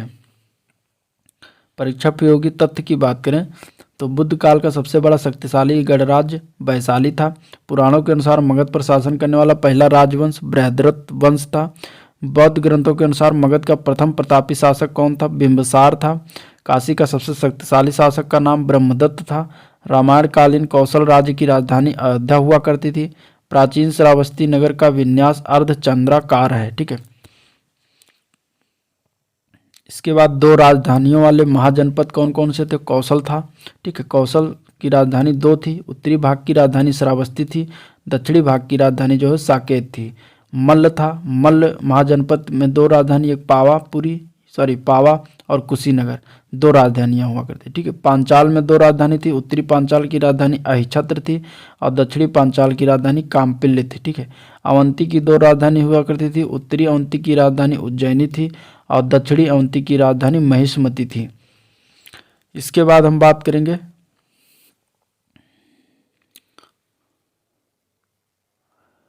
सिक्के की। ठीक है, सिक्के देख लेते हैं। तो सिक्कों का अध्ययन जो न्यूमिस्मेटिक कहा जाता है। भारत में प्राचीनतम सिक्के जो 6ठी शताब्दी ईसा पूर्व से मौर्य काल से मध्य प्राप्त हुए हैं। आहत सिक्के या पंचमार्क सिक्के, चांदी निर्मित ठप्पे के निशान भी प्राप्त हुए हैं। ठीक है, अब हम बात करेंगे मगध साम्राज्य की। मगध साम्राज्य में सबसे पहला आता है हर्यक वंश। हर्यक वंश बिंबिसार इसका वास्तविक संस्थापक था। ठीक है, और सबसे शक्तिशाली राजा भी। इसका परिचय की बात करें तो जैन साहित्य में श्रेणिक नाम इसका आता है। महावंश जो है 15 वर्ष की आयु में मगध नरेश ये बना। इसके बाद इसके विवाह की बात करें तो चेटक लिच्छवी शासक की पुत्री चेलेना के साथ इसका विवाह हुआ। दूसरा विवाह जो है कौशल नरेश प्रसेनजित की बहन महाकौशला के साथ हुआ। मद्र देश की राजकुमारी क्षेमा के साथ भी इसका विवाह हुआ। तो 3 विवाह बिंबिसार ने किया। युद्ध जो है, युद्ध की बात करें तो ब्रह्मदत्त को परास्त कर अंग का विलय मगध में किया। ठीक है, फिर इसके बाद अजातशत्रु आया जो कि बिंबिसार का पुत्र था और इसका अन्य नाम जो था वो था कुड़िक। ठीक है, प्रसेनजित की पुत्री वाजिरा से इसका विवाह किया गया और प्रथम बौद्ध संगीत का आयोजन इन्होंने किया। ठीक है, उदयन जो है ये अजातशत्रु का पुत्र था। पाटलिपुत्र की स्थापना इन्होंने की। मगध साम्राज्य की राजधानी को राजगृह से पाटलिपुत्र में स्थानांतरित उदयन द्वारा किया गया। ठीक है, इसके बाद आया शिशुनाग वंश। शिशुनाग वंश का संस्थापक शिशुनाग था। परिचय जो है महावंश टीका लिच्छवी राजा की वैश्या पत्नी से उत्पन्न हुआ ये, और पुराण क्षत्रिय की उत्पत्ति, पुराण में क्षत्रिय उत्पत्ति बताता है। अवंती विजय इन्होंने की। ठीक है, मगध साम्राज्य की सीमा मालवा तक इन्होंने फैलाया। वत्स पर इन्होंने अधिकार किया। गिरिव्रज के अतिरिक्त वैशाली नगर को दूसरी राजधानी भी बनाया। इसके बाद कालाशोक जो है वो शिशुनाग का पुत्र था। पुराणों में इसका नाम काकवर्ण है। राजधानी इन्होंने पुनः पाटलिपुत्र में स्थानांतरित किया। द्वितीय बौद्ध संगीत का आयोजन कालाशोक के समय किया गया। ठीक है, फिर आता है नंदवंश। नंदवंश का संस्थापक महापद्म नंद था। अन्य नाम इसका महाबोध वंश में उग्रसेन नाम इसका वर्णन है। कलि का अंश बताया जाता है। सर्व छत्रांतक सभी क्षत्रियों का नाश करने वाला महापद्म नंद को बताया जाता है। ठीक है, दूसरे परशुराम का अवतार भी कहा जाता है। एक छत्र, अन्य तत्व में एक छत्र यानी कि शासन की स्थापना, एक राट की उपाधि प्राप्त की। कलिंग विजय, स्रोत के खारवेल का हाथी गुम्फा अफलेख यानी कलिंग विजय इसने की और इसके मित्र थे पाड़ने। ठीक है, धनानंद जो है नंदवंश का अंतिम राजा था। अग्रमीज यानी उग्रसेन का पुत्र। स्रोत यूनानी लेखक से उग्रसेन का पुत्र बताया जाता है और सिकंदर का समकालीन था। सेनापति का नाम था भद्रसाल। ठीक है, चंद्रगुप्त मौर्य द्वारा इसकी हत्या की गई। जैन अमात्य सकटाल और स्थूलभद्र। ठीक है, जैन अमात्य थे। इसके बाद देखेंगे विदेशी आक्रमण हुए 2। पहला हुआ ईरानी और दूसरा यूनानी। ईरानी जो है दारा प्रथम द्वारा किया गया। यूनानी आक्रमण जो है सिकंदर द्वारा किया गया। यूनानी आक्रमण की बात करें तो स्रोत जो है इसका बेहिस्तून अभिलेख द्वारा है। दारा प्रथम के साम्राज्य के 23 प्रांतों का उल्लेख किया गया। हेरोडोटस का विवरण है। भारत दारा के साम्राज्य का 20वां प्रांत ये उल्लेखित है, ठीक है, उसमें हेरोडोटस के विवरण में। महत्वपूर्ण तथ्य की बात करें तो पारसिक संपर्क के परिणाम स्वरूप भारत के पश्चिमोत्तर प्रदेशों में नई लिपि का जन्म हुआ, उसको कहा गया खरोष्टी लिपि, ठीक है। अर्थ जरक्सीज का राजवैद्य कौन था? टेसियस था, ठीक है। मेसिडोन के क्षत्रप फिलिप द्वितीय का पुत्र सिकंदर को कहते हैं। सीमांत गणराज्य अशोक की राजधानी मस्सग थी, ठीक है। पुरु यानी कि पोरस राज्य बसा था झेलम और चिनाब नदी के मध्य में। पोरस सिकंदर से कब परास्त हुआ? तो झेलम नदी के तट पर। कहाँ परास्त हुआ? झेलम नदी के तट पर परास्त हुआ था। सिकंदर की बात करें तो धनानंद का समकालीन था। हखामनी साम्राज्य को ध्वस्त किया इन्होंने और इसने नैकैया बहु केफला नगरों की स्थापना की। 323 ईसा पूर्व में इसकी मृत्यु हो गई सिकंदर की, ठीक है। अब हम बात करेंगे मौर्य वंश के बारे में, ठीक है। तो मौर्य वंश में सबसे पहले हम चंद्रगुप्त मौर्य के बारे में देखेंगे। तो परिचय देख लेते हैं। तो इनका भारतीय स्रोत जो होता है मौर्य वंश के राजवंश के संस्थापक माने जाते हैं।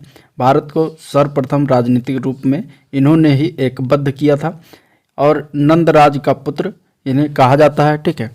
वृषल तथा कुलहीन भी इन्हें कहा जाता है, जो कि विशाख दत्त कृत मुद्रा राक्षस के अनुसार, ठीक है। यानी कि विशाख दत्त ने जो मुद्रा राक्षस पुस्तक लिखी हुई है उनमें जो है इन्हें नंदराज का पुत्र बताया गया है, वृषल और कुलहीन बताया गया है। आगे फिर हम देखेंगे बौद्ध ग्रंथ के महाबोधि वंश के अनुसार जो है इन्हें राजकुल से संबंधित बताया गया, ठीक है। और बृहत कथा मंजरी तथा कथा सरिता सागर के अनुसार इन्हें शूद्र उत्पत्ति बताया गया है, ठीक है।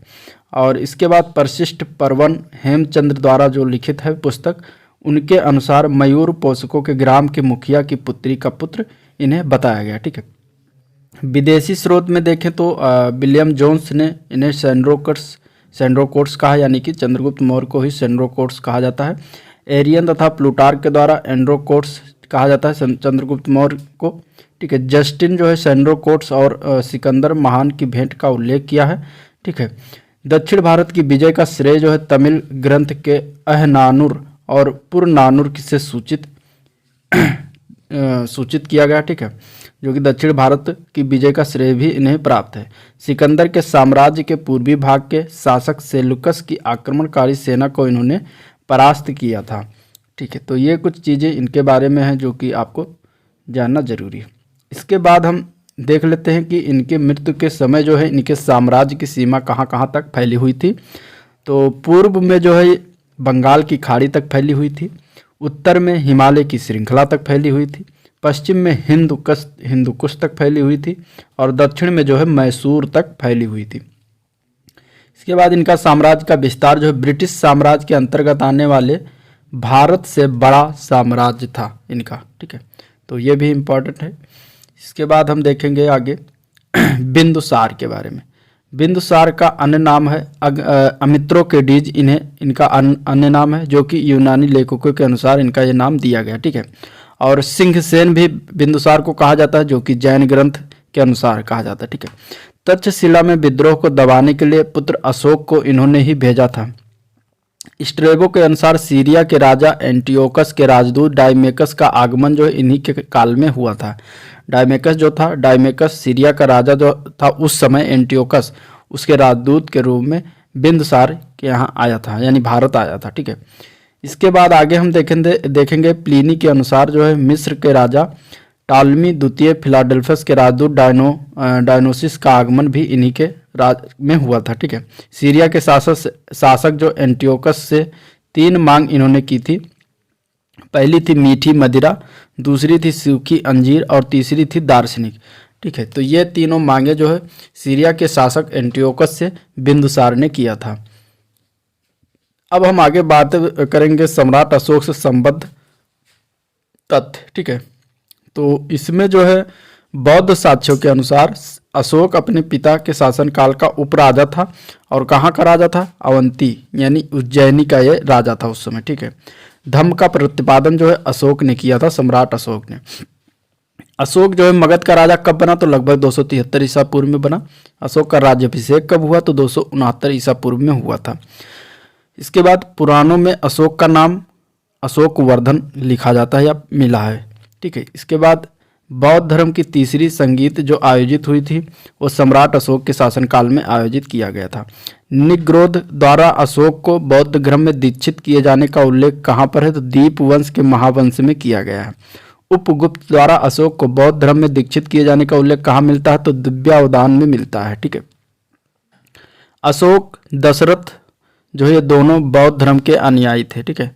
दशरथ भी मौर्य वंश का सबसे क्या कहते हैं कि अंतिम राजा था, तो ये दोनों जो है बौद्ध धर्म के अनुयायी थे। आगे अब हम सम्राट अशोक के बारे में और कुछ बातें जानेंगे विस्तृत से। तो सबसे पहले हम देखेंगे अशोक के अभिलेख। तो 3 टाइप के अभिलेख प्राप्त होते हैं। पहला है शिलालेख, दूसरा है गुहा लेख और तीसरा है स्तंभ लेख, ठीक है। शिलालेख जो होता है 14 विभिन्न लेखों का एक समूह है। 8 स्थानों से प्राप्त, अधिकांशतः प्राकृत भाषा एवं ब्राह्मी लिपि में मिला है, ठीक है। स्तंभ लेख जो है ये भाब्रू बैराट स्तंभ लेख में है और अशोक ने स्वयं को मगध का सम्राट इस अभिलेख में कहा था, ठीक है। इसके बाद हम देखेंगे 5 मैत्रीपूर्ण संबंध वाले यवन राजा जो कि 13वें शिलालेख से प्राप्त है। तो उसमें थे मिस्र के राजा जो उस समय थे तुर्माई या तुर्मे टालमी सेकंड या फिलाडेल्फस, ठीक है। इसके बाद सीरिया के राजा थे एंटियोकस सेकंड या थियोस, ठीक है। और फिर एपीरस के राजा थे अलेक्सुंदर या अलेक्जेंडर। इसके बाद 2 और थे साइरीन के राजा जिन्हें मग कहा जाता है, और मैसिडोनिया या मकदूनिया के राजा अंताकनी एंटियोगोनस या गोनातास। ये 5 जो थे मैत्रीपूर्ण संबंध वाले यवन राजा थे जो कि 13वें शिलालेख में ये लिखा हुआ है, ठीक है। इसके बाद हम बात करेंगे कलिंग युद्ध जो कि सम्राट अशोक से संबंधित है। तो कलिंग युद्ध जो है ये अशोक के राज्यकाल की पहली बड़ी घटना है और इसके विजेता जो थे वो अशोक थे और ये 13वां शिलालेख में उल्लेख है। अशोक के राज्याभिषेक के 8 वर्ष बाद अर्थात 261 ईसा पूर्व में ये घटित हुआ था, ठीक है। और उस समय के कुछ प्रांत और उनकी राजधानी के बारे में जान लेते हैं। तो उत्तरापथ प्रांत था, उसकी राजधानी तक्षशिला थी। अवंतीरठ प्रांत था, उसकी राजधानी उज्जैनी थी। कलिंग प्रांत था, उसकी राजधानी तोसली थी। कलिंग इस समय उड़ीसा के क्षेत्र में आता है, ठीक है। दक्षिणापथ प्रांत था जो कि सुवर्णगिरी उस समय राजधानी थी। प्राच्य या पूर्वी प्रदेश था प्रांत जो उस समय उसकी पाटलिपुत्र जो है राजधानी हुआ करती थी। सोह गौरा ताम्रपत्र अभिलेख जो कि गोरखपुर से प्राप्त हुआ है और महास्थान अभिलेख बोगरा जो कि बांग्लादेश से प्राप्त हुआ है और ये अशोक कालीन प्राकृत भाषा में रचित और ब्राह्मी लिपि में रचित दोनों ताम्रपत्र अभिलेख जो हैं प्राप्त हुए हैं। इसके बाद इसमें न्यायालय जो था वो धर्मस्थलीय थे, यानी कि धर्मस्थलीय को दीवानी न्यायालय कहते थे और कंटक शोधन को फौजदारी न्यायालय कहा जाता था, ठीक। गुप्तचर संस्था थी, एक ही स्थान पर रहने वाले, और संचरा प्रत्येक स्थान पर भ्रमण करने वाले, यानी कि गुप्तचर 2 प्रकार की थी, एक थी संस्था और एक थी संचरा। और दोनों में क्या था, संस्था जो थे वह वही एक ही स्थान पर रहते थे और संचरा जो है प्रत्येक स्थान पर भ्रमण करते थे। अब मेगास्थनीज के बारे में कुछ चीज़ें जान लेते हैं। तो नगर प्रशासन जो था पाटलिपुत्र नगर का प्रशासन 30 सदस्यों वाली 6 समितियों द्वारा ये मेगास्थनीज के अनुसार, ठीक है। प्रत्येक समिति में 5 सदस्य हुआ करते थे। तीसरी समिति जो है जनगणना का हिसाब करती थी। 6वीं समिति जो है बिक्री कर वसूलती थी। करों की चोरी पर मृत्युदंड दिया जाता था। नगर के पदाधिकारियों का नाम जो था एस्टोनोमोई कहा जाता था। भारतीय समाज जो था वो 7 श्रेणियों में विभाजित था। उसमें पहले थे दार्शनिक, पहला दार्शनिक, दूसरा कृषक, तीसरा पशुपालक, चौथा कारीगर, 5वां योद्धा, 6ठा निरीक्षक और 7वां मंत्री। दास प्रथा के प्रचलन का अभाव इसमें मिलता है मौर्य वंश में, ठीक है।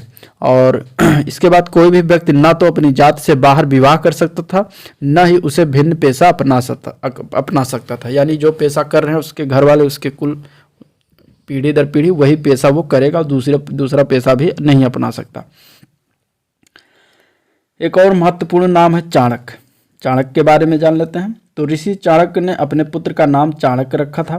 कौटिल्य तथा विष्णुगुप्त नाम की साम्यता चाणक्य से की जाती है, यानी कि 2 और इनके नाम कहे जाते हैं, एक कौटिल्य है और दूसरा विष्णुगुप्त है। ठीक है, पुराणों में इनका नाम है द्विजर्षभ, यानी कि श्रेष्ठ ब्राह्मण जिसका अर्थ होता है। ठीक है, अर्थशास्त्र इन्होंने लिखा था उस समय, शासन के सिद्धांतों की एक पुस्तक है। राज्य के सप्तांग सिद्धांत की व्याख्या अर्थशास्त्र में की गई है। ठीक है, सप्तांग क्या होता है? तो सप्तांग में राजा है, अमात्य है, जनपद है, दुर्ग है, कोष है, दंड है और मित्र है। इतने ये 7 सप्तांग की व्याख्या किया गया है। ठीक है, इसके बाद अन्य संबंधित तथ्य देख लेते हैं। तो अर्थशास्त्र जो है पति द्वारा प्रत्यक्त पत्नी के लिए विवाह विच्छेद की अनुमति का उल्लेखन है इसमें। ठीक है, बहुत समय तक पति के विदेश में रहने या उसके शरीर में दोष होने पर पत्नी उसका त्याग कर सकती थी। उस समय विदेशियों को भारतीय समाज में मनु द्वारा व्रात्य क्षत्रिय कहकर प्रवेश दिया गया था। ठीक है, अब सारनाथ स्तंभ के बारे में जान लेते हैं। सारनाथ स्तंभ जो, इस स्तंभ के शीर्ष भाग को सिंह चतुर्मुख कहा जाता है। ठीक है, इसका निर्माण सम्राट अशोक ने कराया था। इसकी प्रतिकृति को भारत सरकार ने अपने प्रतीक चिन्ह के रूप में स्वीकारा हुआ है। स्तंभ के शीर्ष पर सिंह की आकृति जो है शक्ति का प्रतीक है। ठीक है, तो ये चीजें सारनाथ के विषय में हो गई। अब कुछ अति महत्वपूर्ण तथ्य देख लेते हैं। तो जेम्स प्रिंसप जो कि 1837 ईस्वी में अशोक के अभिलेखों को पढ़ने वाले प्रथम विद्वान थे। ठीक है, इसके बाद खरोष्टी लिपि तो दाएं से बाएं की तरफ लिखी जाती है। और अनुराधापुर जो कि अब श्रीलंका नाम से जाना जाता है प्राक अशोक ब्राह्मी लिपि का साक्ष्य इसमें यहाँ से प्राप्त होता है। अशोक का नाम जो है वो मास्की, गुर्जरा, नेतूर एवं उडेगोलम के लेखों में प्राप्त होता है। इंडिका के लेखक जो है मेगस्थनीज हैं। सेलुकस निकेटर के राजदूत हैं मेगस्थनीज, उन्होंने इंडिका नामक बुक लिखी थी। तक्षशिला, तो तक्षशिला की बात करें तो मौर्य काल में शिक्षा का सर्वाधिक प्रसिद्ध केंद्र होता था। ठीक है, इसके बाद मौर्य काल के प्रमुख व्यक्ति एवं उनके अन्य नाम जान लेते हैं। तो चाणक्य का अन्य नाम विष्णुगुप्त, चाणक्य को कौटिल्य भी कहा जाता है। चंद्रगुप्त को सैंड्रोकोट्स भी कहा जाता है। बिंदुसार को अमित्रघात कहा जाता है। अशोक को पियदसी नाम से भी जाना जाता है। इसके बाद अब हम देखेंगे मौर्योत्तर काल जो है, इसमें परीक्षापयोगी कुछ दृष्टि से देख लेते हैं। तो योद्धाओं के सिक्कों पर अंकन किसका मिलता है? तो कार्तिकेय का अंकन मिलता है। ठीक है, उत्तर पश्चिम भारत में स्वर्ण सिक्कों का प्रचलन किसने करवाया था? हिंद यवन राजाओं ने करवाया था। बाल विवाह प्रथा कब से प्रारंभ हुई? तो कुषाण काल में प्रथम शती से ईस्वी में प्रारंभ हुआ था। ठीक है, शीशे के सिक्के जारी किए थे, तो ये जारी किया गया था स्टेटो सेकेंडरी द्वारा। इसके बाद संकर्षण एवं वासुदेव कहाँ पर अंकित हैं? तो अगाथो क्लीज के सिक्कों पर अंकित है। ठीक है, अफगानिस्तान का बामियान प्रसिद्ध था, तो ये बुद्ध प्रतिमा के लिए प्रसिद्ध था। ठीक है, पहला इराकी शासक जिसने भारत के कुछ भाग को अपने अधीन किया, उनका नाम था डेरियस प्रथम, जो कि 522 से 486 ईसा पूर्व तक इन्होंने राज किया था। मौर्योत्तर काल के और कुछ विशेष चीज़ें जान लेते हैं। तो मौर्योत्तर काल में एक महत्वपूर्ण चीज़ है जो कि है रुद्रदामन का जूनागढ़ अभिलेख, जो कि एग्जाम में आता है, और ये जो है गुजरात के गिरनार पर्वत पर प्राप्त हुआ है। इसकी भाषा जो है संस्कृत है, लिपि जो है ब्राह्मी लिपि है। ठीक है, इसके बाद हम बात करेंगे इसमें। तो संस्कृत अभिलेखों में सर्वाधिक प्राचीन है। संस्कृत काव्य शैली का प्राचीनतम नमूना है। प्रमुख उद्देश्य की बात करें तो सुदर्शन झील के बांध के पुनर्निर्माण का विवरण इसमें सुरक्षित रखा गया है। ठीक है, इसके बाद हम बात करेंगे कलिंग के शासक। तो कलिंग के शासक जो संस्थापक थे उनका नाम था महामेघवाहन। खारवेल जो है महानतम सम्राटों में से एक थे, हाथी गुम्फा अभिलेख के अनुसार। ठीक है, पांड्य शासक से गधे से हल चलवाया गया था। ठीक है, पांड्य शासक से गधे से हल चलवाया गया था, ये कलिंग शासक ने करवाया था। जैन धर्म के प्रति इनका झुकाव था कलिंग के शासकों का। ठीक है, फिर इसके बाद हम बात करेंगे कुजुल कटफिसेस के बारे में। तो इन्होंने केवल तांबे के सिक्के जारी किए, सिक्कों पर धर्म 10 और तथा धर्मथित उत्कीर्ण करवाया। ठीक है, विम कटफिसेस की बात करें तो स्वर्ण एवं तांबे के सिक्के इन्होंने चलवाए, सिक्कों पर शिव, त्रिशूल, नंदी आदि आकृति का इन्होंने उत्कीर्ण करवाया। ठीक है, इसके बाद कुषाण काल में जो है कनिष्क बहुत फेमस हुए।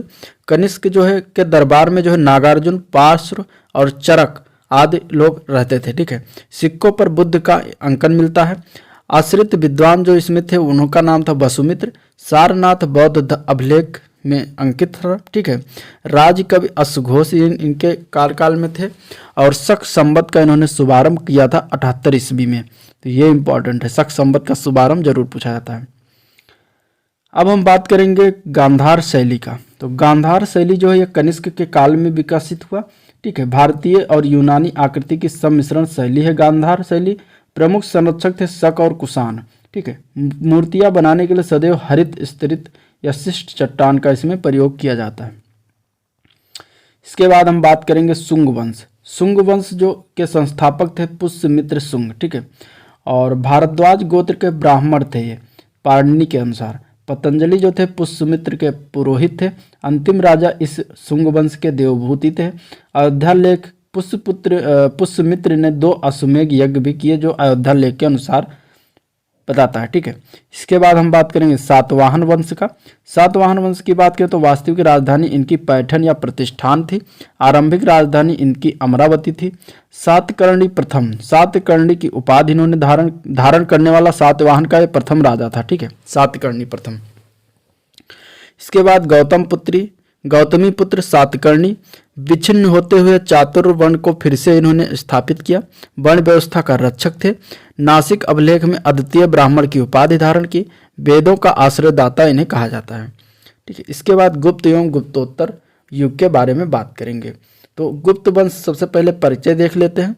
तो देखिए, लगभग 275 से 550 ईस्वी तक शासन हुआ गुप्त काल का, और संस्थापक इसके थे महाराज श्रीगुप्त, लगभग 275 ईस्वी, ठीक है। प्रथम शक्तिशाली शासक इस गुप्त वंश के चंद्रगुप्त प्रथम हुए।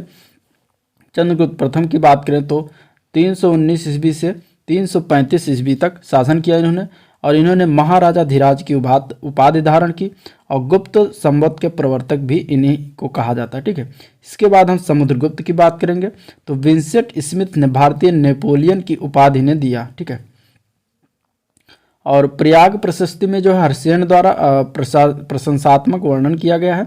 समुद्रगुप्त की विजयों का उल्लेख है इस प्रयाग प्रशस्ति में, ठीक है। उपाधि इन्हें परम क्रमांक पर क्रमांक की उपाधि भी प्रदान किया गया है। इसके बाद समकालीन दक्षिण भारत के नरेश जो थे और उनसे संबंधित राज्य के बारे में देख लेते हैं, ठीक है। तो इसमें थे धनंजय राजा जो थे वो संबंधित राज्य इनका था कुशतलपुर, ठीक है। नील राज जो थे ये अवमुक्त के शासक थे। उग्रसेन राजा जो है पालक्का के शासक थे। अब विष्णु गोपा जो है कांची के शासक थे। इसके बाद आते हैं चंद्रगुप्त द्वितीय। इनका अन्य नाम है देवगुप्त, देवराज और देवश्री, ये तीनों नाम है। उपाधियां इन्हें विक्रमादित्य, सकार, शक विजेता, तीनों उपाधियां चंद्रगुप्त द्वितीय को दिया गया, ठीक है। इनमें एक महरौली लेख जो है फेमस है। विष्णुपद पर्वत पर विष्णु ध्वज की स्थापना किया गया। वर्तमान में कुतुब मीनार के समीप था यह। चंद्र नामक राजा की उपलब्धियों का वर्णन किया गया। चंद्र का समीकरण गुप्त वंशीय शासक चंद्रगुप्त से है, ठीक है। पश्चिम भारत के अंतिम शक राजा रुद्र सिंह थर्ड को परास्त किया था इन्होंने। पश्चिम भारत में शक सत्ता का उन्मूलन इनके द्वारा किया गया था। शकों को हराने के उपलक्ष्य में चांदी के सिक्के चलाए थे इन्होंने। समकालीन चीनी यात्री जो इनके शासनकाल में आया था वो था फाहियान। तो ये आपको याद रखना है, फाहियान को जरूर याद रखना। चंद्रगुप्त सेकंड के 9 रत्न थे। 9 रत्नों के नाम जानना जरूरी है। तो उसमें आते हैं सबसे पहले कालिदास जो कि महाकवि थे, ठीक है। दूसरे आते हैं चिकित्सक धनवंतर। तीसरे आते हैं खगोल विज्ञानी वराह मिहिर। चौथे आते हैं कोशकार अमर सिंह, ठीक है। पांचवें आते हैं वास्तुकार जो है शंकु। इसके बाद छठे आते हैं ज्योतिषी छपड़क, और फिर इसके बाद सातवें आते हैं व्याकरणज्ञ जो थे वो वरु रुचि थे। जादूगर थे बैताल भट्ट। कूटनीतिज्ञ थे घट करपर, ठीक है। ये 9 रत्न थे चंद्रगुप्त द्वितीय के। इसके बाद राजा आते हैं कुमारगुप्त। कुमारगुप्त को उपाधि दिया गया था महेंद्रादित्य, ठीक है। महेंद्रादित्य इन्हें उपाधि मिली थी। चंद्रगुप्त द्वितीय की पत्नी ध्रुव देवी से उत्पन्न हुए थे, यानी पैदा हुए थे। सर्वाधिक प्राप्त गुप्तकालीन अभिलेख इसी के समय के मिले हुए हैं, ठीक है। ताम्रपत्र इनमें मिला। धनदेह, दामोदरपुर और बैग्राम से प्राप्त हुआ। स्वर्ण, रजत तथा ताम्र मुद्राएं प्राप्त हुई हैं। बिलसठ अभिलेख से इन्हें गुप्तों की वंशावली कुमारगुप्त फर्स्ट तक दिया गया, ठीक है। इसके बाद आता है स्कंदगुप्त। स्कंदगुप्त राजा जो है इन्हें उपाधि प्रदान किया गया क्रमादित्य। ठीक है, स्वर्ण सिक्के सिक्के इन्होंने चलाए। मुख्य भाग की बात करें तो धनुष बाण लिए हुए राजा की आकृति और स्वर्ण सिक्कों में, और पृष्ठ भाग में जो है पद्मासन में विराजमान लक्ष्मी और श्री स्कंदगुप्त उत्कीर्ण करवाया इन्होंने। ठीक है, हुड़ों का पहला आक्रमण और हुआ इनके काल में, और इसमें जो है स्कंदगुप्त विजयी हुए। कुछ सिक्कों के ऊपर गरुण ध्वज तथा विक्रमादित्य अंकित करवाया। ठीक है, इसके बाद हम बात करेंगे तोरमाड़। भारत का दूसरे हुड़ आक्रमण का नेता था तोरमाड़, और एरन अभिलेख में बराह प्रतिमा का पर खुदा हुआ लेख मिला है। धन्य विष्णु जो है तोरमाड़ का सामंत था। मिहिर कुल जो है तोरमाड़ का पुत्र था एवं उसका उत्तराधिकारी था। ठीक है, अब हम बात करेंगे अर्थव्यवस्था की। तो ताम्रलिप्त जो है बंगाल का एक प्रमुख बंदरगाह था। उत्तर भारतीय व्यापार का संचालन यहीं से होता था। दक्षिण पूर्व एशिया, चीन, लंका, जावा, सुमात्रा से व्यापार किया जाता था। ठीक है, दूसरा है भड़ोच जो है पश्चिमी भारत का प्रमुख बंदरगाह है। पश्चिमी देशों के साथ समुद्री व्यापार होता था यहाँ से। ठीक है, श्रेणियाँ आती हैं तो विशेष महत्व के संगठन होते हैं। व्यापारियों द्वारा व्यापार के समुचित संचालन हेतु स्थापित किया गया था। अपने सदस्यों पर न्यायिक अधिकार था। ठीक है, इसके बाद सदस्यों के वेतन, काम करने के नियमों, मानकों एवं कीमतों का निर्धारण किया गया था। प्रत्येक श्रेणी का अपना प्रमुख होता था। अपने नियम जो होते थे तो स्वनिर्मित होते थे। ठीक है, इसके बाद स्वर्ण मुद्रा जो है को दिनार कहा जाता था। और सिद्धांत शिरोमणि जो है और लीलावती ये भास्कराचार्य लेखक हैं, जो कि 2 पुस्तक इन्होंने लिखी थी। आयुर्वेद शास्त्र जो है धन्वंतरि ने लिखा था। चांदी के सिक्के जो है रूपक कहा जाते थे। ठीक है, इसके बाद एरन अभिलेख की बात करें तो सती प्रथा का प्रथम अभिलेखीय साक्ष्य है ये। 510 ईस्वी का अभिलेख है ये। सेनापति गौपराज की स्त्री के सती होने का इसमें उल्लेख किया गया है। तो कुछ चीज़ें ये इंपॉर्टेंट है। इसके बाद उद्रंग क्या होता था, तो ये भूमि कर होता था, भाग कर होता था। ठीक है, जो कि 1/6 होता था। भू राजस्व की दर यानी कि उपज का 1/6 उद्रंग दिया जाता था। विद का भागम प्राचीन भारत में सिंचाई कर होता था, जिसे विद का भागम कहा जाता था। कौशेय जो है रेशम का पर्याय होता था। संस्कृत जो है गुप्तकालीन उच्च लोगों की भाषा होती थी। वारंगल जो है लोहे के उपकरणों हेतु प्रसिद्ध था। मृच्छ कटकम जो है शूद्रक की रचना थी। शूद्रक एक कवि थे, उनकी रचना जो मृच्छ कटकम थी। ठीक है, शतरंज जो गुप्त काल के दौरान उद्भिद खेल था। शतरंज जो है गुप्त काल के दौरान खेला जाता था। आगे हम बात करेंगे प्रवरसेन। तो प्रवरसेन जो है ये प्रवरसेन प्रथम जो है 275 से 235 ईस्वी तक वाकाटक वंश के ये थे। सम्राट की उपाधि इन्हें दी गई। 4 अश्वमेध यज्ञ इन्होंने किया था। ठीक है, इसके बाद न्याय दर्शन की बात करेंगे तो इसके प्रवर्तक जो थे गौतम थे अक्षपाद। ठीक है, न्याय का शाब्दिक अर्थ था तर्क या निर्णय। 16 पदार्थों तत्वों का अस्तित्व इसमें बताया गया है।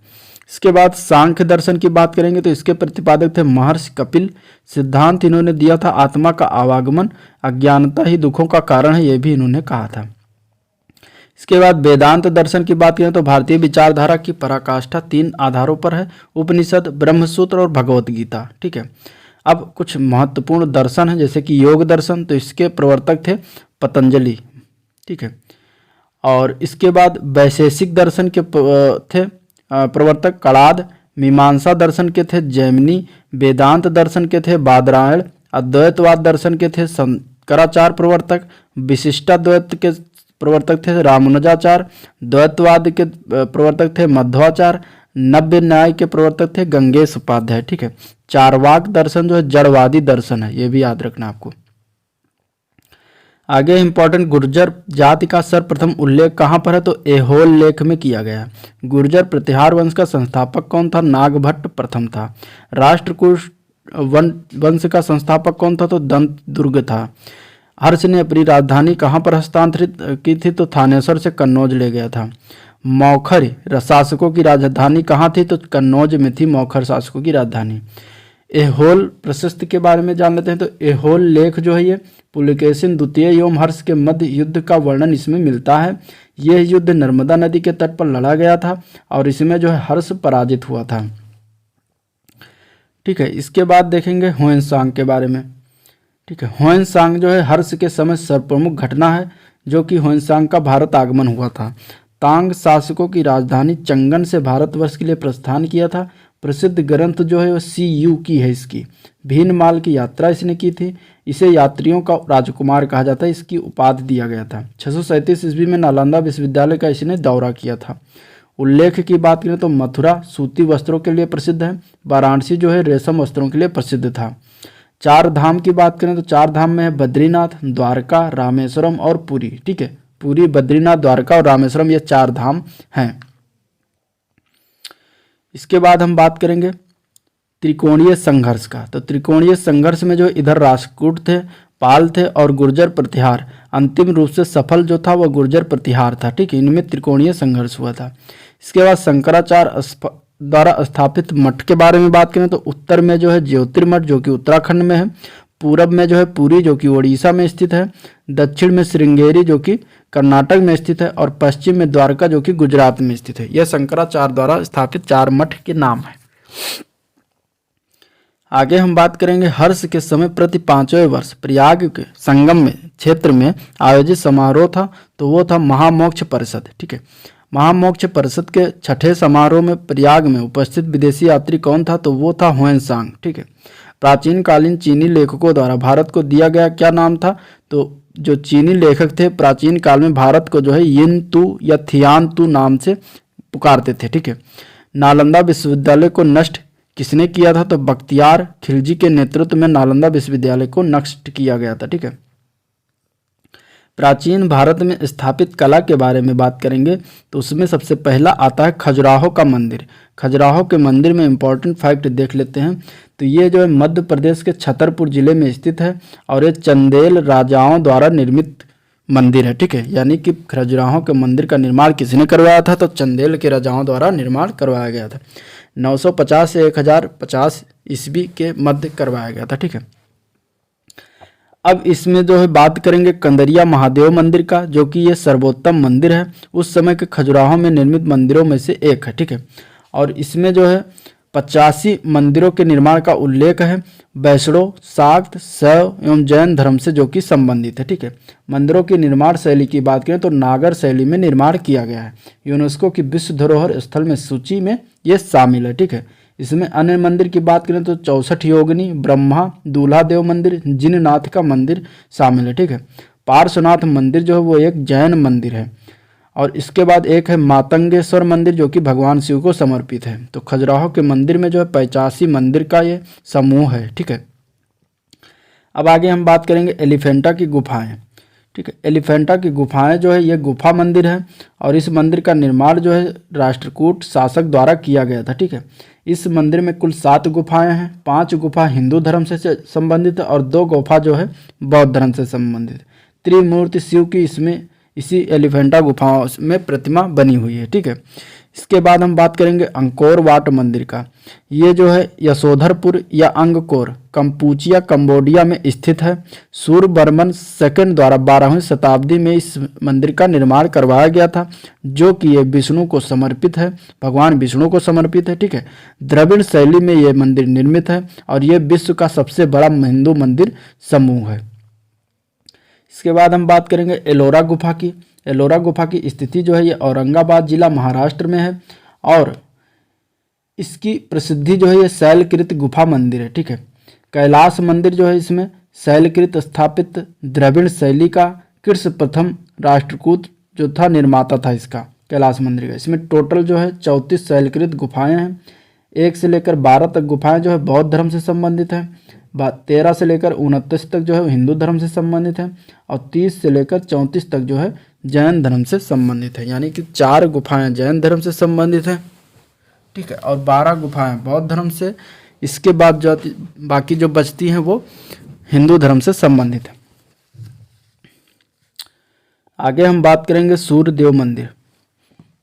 सूर्यदेव का मंदिर कोणार्क में स्थित है। ठीक है, इसके निर्माता थे नरसिंह देव बर्मन प्रथम चौडगंग जिसे कहा जाता है। ठीक है, निर्माण काल था 13वीं शताब्दी ईस्वी। 7 अश्वों की स्वतंत्र मूर्तियां हैं। मंदिर का आधार था विशाल चबूतरा। ठीक है, और चारों ओर पत्थर के तरासे हुए पहिए। इसके बाद आता है लिंगराज मंदिर। लिंगराज मंदिर जो है उड़ीसा के भुवनेश्वर में स्थित है और यह मंदिर जो नागर शैली में निर्मित है। आर्य नागर शैली का सर्वोत्तम ये मंदिर है, सबसे आकर्षक भाग इसका शिखर है। ठीक है, इसके बाद हम बात करेंगे मंदिर के निर्माण शैली के बारे में। ठीक है, तो मंदिर की निर्माण शैली जो है 3 प्रकार की हैं। इसमें पहला है नागर शैली। नागर शैली में क्या होता है, समस्त उत्तरी भारत में जो प्रचलित है वो नागर शैली है। उदाहरण जैसे कि उड़ीसा के मंदिर। ठीक है, द्रविड़ शैली है, ये दक्षिण भारत में प्रचलित है। कृष्णा नदी, कुमारी, अंतरीप के मध्य जितने भी मंदिर हैं सब द्रविड़ शैली में। उदाहरण की बात करें तो एलोरा का कैलाश मंदिर। एक है बेसर शैली। बेसर शैली जो है नागर एवं द्रविड़ शैलियों का मिश्रण है और इसका दूसरा नाम है चालुक्य शैली। ठीक है, सोनागिरी की बात करते हैं तो इसकी स्थिति जो है दतिया जिला मध्य प्रदेश के निकट स्थित है। ठीक है, और दतिया के निकट स्थित है यह सोनागिरी। विशेषता क्या है, ये जैन धर्म का पवित्र स्थान है। ठीक है, महत्वपूर्ण तथ्य की बात करें तो चारों ओर सफ़ेद जैन मंदिर है। वर्तमान संदर्भ में देखें तो 77 जैन मंदिर पहाड़ी पर हैं, 26 जैन मंदिर गांव में है। टोटल कुल संख्या यहाँ पे 103 मंदिर जो है वो जैन धर्म मंदिर से संबंधित मंदिर हैं। ठीक है, अन्य तथ्य की बात करें तो 97वां मंदिर जो है वो मुख्य मंदिर है, पहाड़ी पर स्थित है, भगवान चंद्र प्रभु से संबंध है। इसके बाद कुछ मंदिर हैं, स्थान और निर्माता हैं, तो उनके बारे में हम लोग देख लेते हैं। देखिए, दिलवाड़ा का जैन मंदिर जो है ये कहाँ पर स्थित है, तो ये माउंट आबू स्थित है, माउंट आबू पर स्थित है, माउंट आबू राजस्थान में। ठीक है, और इसके निर्माता थे भीमदेव प्रथम के सामंत विमल शाह द्वारा निर्माण करवाया गया था। यानी भीमदेव प्रथम ने निर्माण नहीं करवाया, उनके जो एक सामंत थे विमल शाह, उन्होंने निर्माण करवाया था। ठीक है, इसके बाद पालीताड़ा जैन मंदिर है जो कि शत्रुंजय पहाड़ी भावनगर में स्थित है। भावनगर कहाँ है, गुजरात में। ठीक है, और इसके बाद मोढेरा सूर्य मंदिर, यह गुजरात में स्थित है, भीमदेव प्रथम द्वारा निर्मित है। ठीक है, रथ मंदिर ये महाबलीपुरम में स्थित है, पल्लव शासकों द्वारा निर्मित किया गया था। बृहदेश्वर मंदिर जो कि तंजौर में स्थित है, राजराज प्रथम द्वारा निर्माण करवाया गया था। विरूपाक्ष मंदिर हम्पी में स्थित है। ठीक है, आगे हम बात करेंगे पंचायतन। पंचायतन जो है मंदिर रचना की शैली है, किसी देवता और उसके साथ 4 अन्य देवताओं की मूर्ति का समूह जो होता है उसे पंचायतन कहते हैं। ठीक है, अब हम बात करेंगे दक्षिण भारत के बारे में, जिसमें चोल, चालुक्य, पल्लव एवं संगम युग की बात करेंगे। ठीक है, सबसे पहले हम 3 संगम की बात करेंगे। देखिए, 3 संगम में प्रथम संगम की बात करें तो यह स्थान पड़ता है मदुरई और इसके अध्यक्ष जो थे अगस्त ऋषि थे। ठीक है, इसके बाद द्वितीय संगम की बात करेंगे तो यह स्थान पड़ता है कपाटपुरम अलयबाई, इसके अध्यक्ष थे अगस्त ऋषि तथा तोलकापियर। ठीक है, तृतीय संगम की बात करें तो इसका स्थान मदुरई है और इसके अध्यक्ष थे नक्कीरर। ठीक है, अब आगे हम बात करते हैं एक एक करके। तोलकापियम क्या है, तो तोलकापियम जो द्वितीय संगम का एकमात्र अवशिष्ट है, अद्यतन उपलब्ध तमिल साहित्य का प्राचीनतम यह ग्रंथ है। ठीक है, प्रणयनकर्ता कौन थे, तो तोलकापियर थे, ऋषि अगस्त के 12 योग्य शिष्यों में से ये एक थे।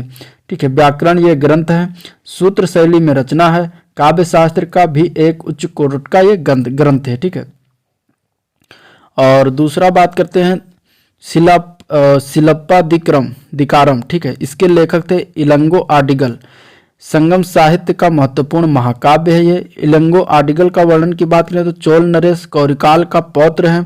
ठीक है, पुहार कावेरी पट्टनम के एक धनाढ़ व्यापारी के पुत्र कौलन एवं उसकी पत्नी कन्नगी से संबंधित मार्मिक कथा का वर्णन इन्होंने किया है।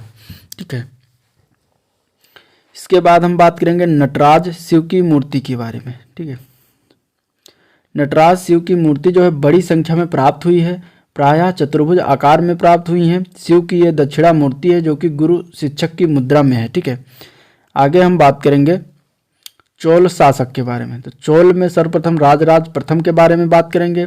उत्तरी श्रीलंका को जीत कर अपने राज्य में मिला लिया था इसने। ठीक है, तो ये इसके लिए इम्पोर्टेंट, क्योंकि पूछा जाता है कि श्रीलंका को किस राज्य ने जीता था, तो वो थे राजराज प्रथम जो कि चोल शासक थे, या चोलों द्वारा जो श्रीलंका जीता गया। विजित क्षेत्र के अनुराधापुर स्थल को यह नष्ट कर दिया गया था। पोलोनरू जो थे वो राजधानी थी और इसका नया नाम जो है जननाथ मंगलम किया गया। इसके बाद राजेंद्र प्रथम की बात करेंगे तो चोल शक्ति का चरमोत्कर्ष काल था। इसके समय में बंगाल की खाड़ी जो है चोल झील में बदल दिया गया था। संपूर्ण सिंघल द्वीप यानी श्रीलंका को जीत लिया था राजेंद्र प्रथम ने।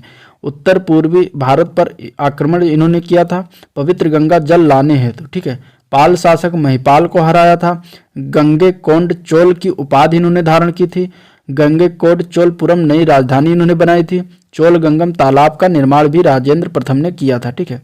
इसके बाद कुलोत्तुंग फर्स्ट, कुलोत्तुंग जो फर्स्ट थे ये श्रीलंका का राजा विजय बाह स्वतंत्र हुआ, ठीक है। कुलोत्तुंग ने अपनी पुत्री का विवाह बीरेप्पेरू माल के साथ किया था।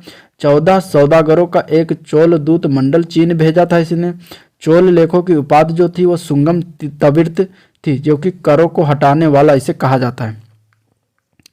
आगे हम बात करेंगे तक्कोलम युद्ध, जो कि 949 ईस्वी में लड़ा गया था।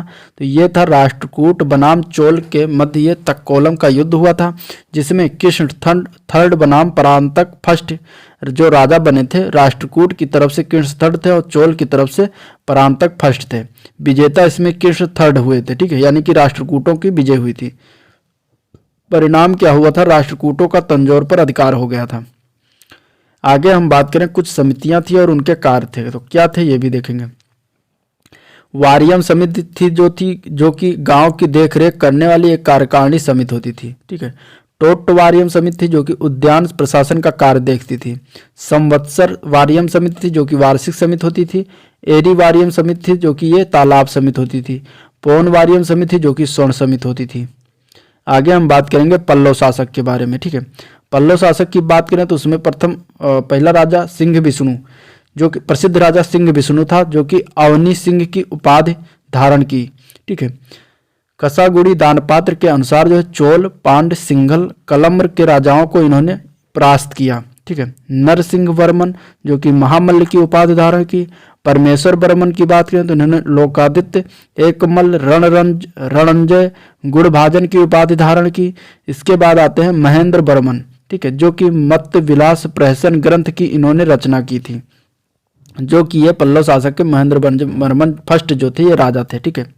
इसके बाद अरिकामेडु जो था वो पोडक्के का प्राचीन नाम था, ठीक है, पोडक्के का प्राचीन नाम। एम्फोरा जार जो था, दोनों तरफ हत्थेदार जो थे होते थे उन्हें एम्फोरा जार कहा जाता था। कंबन जो है ये तमिल रामायण या रामावतारम की रचना कंबन ने की थी। उरैयूर जो था वो सूती वस्त्रों का केंद्र हुआ करता था, ठीक है। इसके बाद हम बात करेंगे चालुक्य की। चालुक्य की बात करें तो इसकी राजधानी जो थी बादामी थी, ठीक है, चालुक्य की। पुलकेशिन प्रथम जो थे वो वास्तविक संस्थापक थे इसके। पुलकेशिन द्वितीय जो थे सर्वाधिक योग्य एवं शक्तिशाली चालुक्य शासकों में से थे। पुलकेशिन द्वितीय जिन्होंने 610 से 642 तक शासन किया था। एहोल अभिलेख की बात करें तो इसके रचनाकार थे रवि कीर्ति। महिलाओं की नियुक्ति प्राय उच्च पदों पर इसमें किया जाता था। चंद्रादित्य की राजधानी विजय भट्टारिका ने अपने नाम से 2 ताम्रलेख भी लिखवाए थे। इसके बाद हम बात करेंगे चालुक्य में चोल प्रशासन, ठीक है। चोल प्रशासन जो था वो साम्राज्य होता था, फिर प्रांत होता था, उसे मंडलम भी कहते थे, फिर कोट्टम या बलनाड होता था, फिर नाड होता था जिसे जिला कहा जाता था। इसके बाद ग्राम सभा आता था, ठीक है। कुछ साहित्यकार हैं जिसके बारे में हम देखते हैं। तो प्रथम साहित्यकार की बात करें तो वराह मिहिर हैं, ठीक है, जो कि फेमस है। इन्होंने बृहद जातक, पंच सिद्धांतिका और बृहद संहिता इन्होंने लिखी, ठीक। इसके बाद अश्वघोष साहित्यकार थे। इन्होंने बुद्धचरित, सौदरा नंद और सार्यपुत्र प्रकरण लिखा, ठीक है। दंडी की बात करें तो इन्होंने काव्यादर्श और 10 कुमार चरितम इन्होंने ही लिखा था दंडी ने, ठीक है। हर्ष की बात करें तो इन्होंने प्रियदर्शिका, रत्नावली और नागानंद 3 बुक जो है हर्ष द्वारा लिखित है। प्राचीन साहित्य एवं साहित्यकार, ठीक है। मिलिंद पन्ह जो है ये नागसेन द्वारा रचित है। माल्य विकाग्नि मित्रम ये कालिदास द्वारा निर्मित है, ठीक है। राजतरंगड़ी कल्हड़ द्वारा निर्मित है। गीत गोविंद जयदेव द्वारा लिखित है, ठीक है। पंचतंत्र विष्णु शर्मा द्वारा लिखित है। सिद्धांत शिरोमणि जो भास्कराचार्य द्वारा लिखित है। मिताक्षरा जो है विज्ञानेश्वर द्वारा लिखित है। और मत्त विलास प्रहसन जो है महेंद्र वर्मन द्वारा लिखित है। इसके बाद हम बात करेंगे पांड्यराज की जीवन रेखा जो थी वो बेंगी नदी थी, स्थिति थी कावेरी नदी के दक्षिण में, ठीक है। राजधानी जो होती थी मदुरई होती थी। 26 ईसा पूर्व में एक दूत को रोम भेजा था पांड्यराज्यों ने। मीनाक्षी मंदिर का निर्माण जो है पांड्य द्वारा करवाया गया था। जयंत वर्मन जो था शासक था वो वानवन की उपाधि भी धारण किया था। आगे कुछ प्राचीन साहित्य एवं साहित्यकार के बारे में बात करेंगे। उसमें आता है हिस्टोरिका। हिस्टोरिका जो है हेरोडोटस द्वारा लिखा गया था, जिसे इतिहास का पिता भी कहते हैं, ठीक है। मुद्रा राक्षस जो है विशाख दत्त द्वारा लिखा गया था। अष्टाध्यायी जो है पाणन की पुस्तक है। ब्रह्म स्फुट सिद्धांत जो है ब्रह्मगुप्त द्वारा लिखित है। आर्यभट्टीय जो है आर्यभट्ट द्वारा लिखित है, ठीक है। इसके बाद हम बात करते हैं साहित्य एवं फिर साहित्य, कुछ और साहित्यकार हैं। तो इसमें आते हैं पतंजलि। पतंजलि ने महाभाष्य साहित्य की रचना की। यास्क ने निरुक्त की रचना की। कात्यायन ने जो है वार्तिक की रचना की। वात्स्यायन ने जो है कामसूत्रा की रचना की। कालिदास जो है मेघदूत की रचना की। भवभूति जो है उत्तर रामचरितम की रचना की। कुमार दास ने जानकी हरणम की रचना की। शूद्रक ने मृच्छा कटिकम की रचना की। भारवी ने जो है कृतार्जुनियम रचना की। बाणभट्ट ने कादम्बरी की रचना की। मेरुतुंग ने प्रबंध चिंतामणि की रचना की, ठीक है। भास ने स्वप्नवास दत्ता की रचना की। सर्ववर्मा ने कांतरंत की रचना की। भास्कराचार्य ने लीलावती की रचना की थी। इसके बाद पूर्व मध्यकाल की बात करेंगे, जो कि 800 से लेकर 1200 ईस्वी तक है। और उसमें सबसे पहले हम देखेंगे पाल वंश। पाल वंश के संस्थापक का नाम था गोपाल, ठीक है। और इसमें जो है फिर इसके बाद धर्मपाल की बात करें। धर्मपाल दूसरा राजा हुआ, जो कि बहुत ही उत्साही बौद्ध था ये। और ये परम सौगत लेखों में नाम इसका परम सौगत है। विक्रमशिला सोमपुरी में बिहारों की स्थापना की, ठीक है। इसके बाद आता है देवपाल। देवपाल जो था वो बौद्ध मतानुयायी था। 5 गांव दान में इन्होंने दिया था, ठीक है। नालंदा में एक बौद्ध विहार बनवाने हेतु जावा के शैलेंद्र वंशी शासक बालपुत्र देव के अनुरोध पर। इसके बाद हम बात करेंगे गहड़वाल वंश। गहड़वाल वंश की बात करें तो इसके संस्थापक था चंद्रदेव, ठीक है। गोविंद चंद्र गहड़वाल जो था, इसकी पत्नी का नाम था रानी कुमार देवी। और यह बौद्ध मतानुयायी था।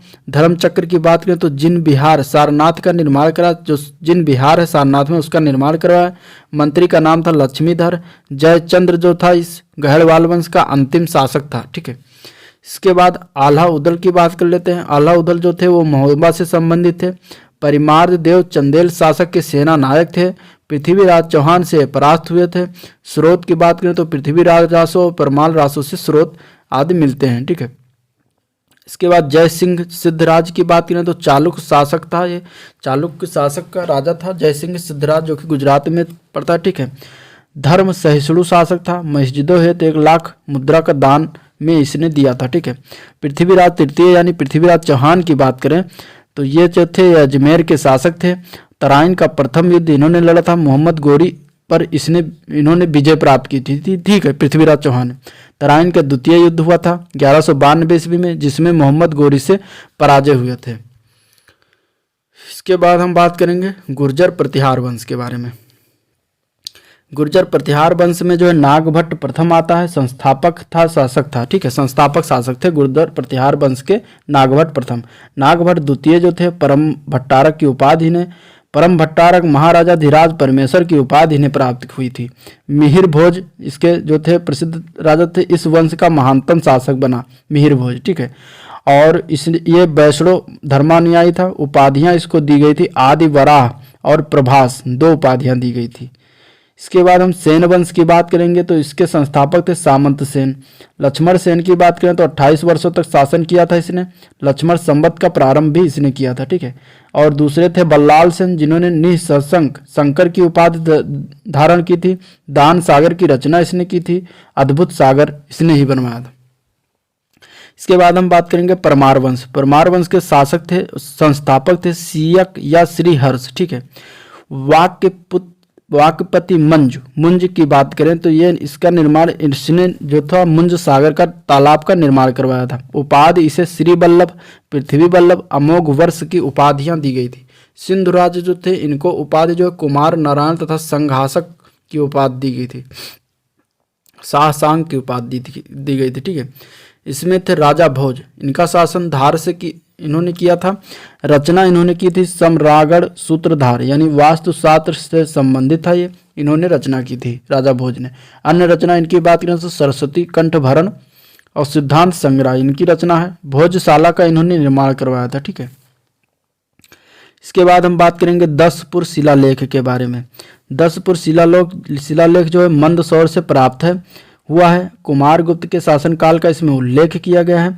कुमारगुप्त का राज्यपाल बंधु वर्मा, सूर्य मंदिर का निर्माण, पट्टवाय श्रेणी, सारे रेशमी सूत बुनने वालों की समिति, ये सारे जो है 10पुर शिलालेख के में मिला है। ठीक है, इसके बाद विग्रहराज चतुर्थ की बात करेंगे।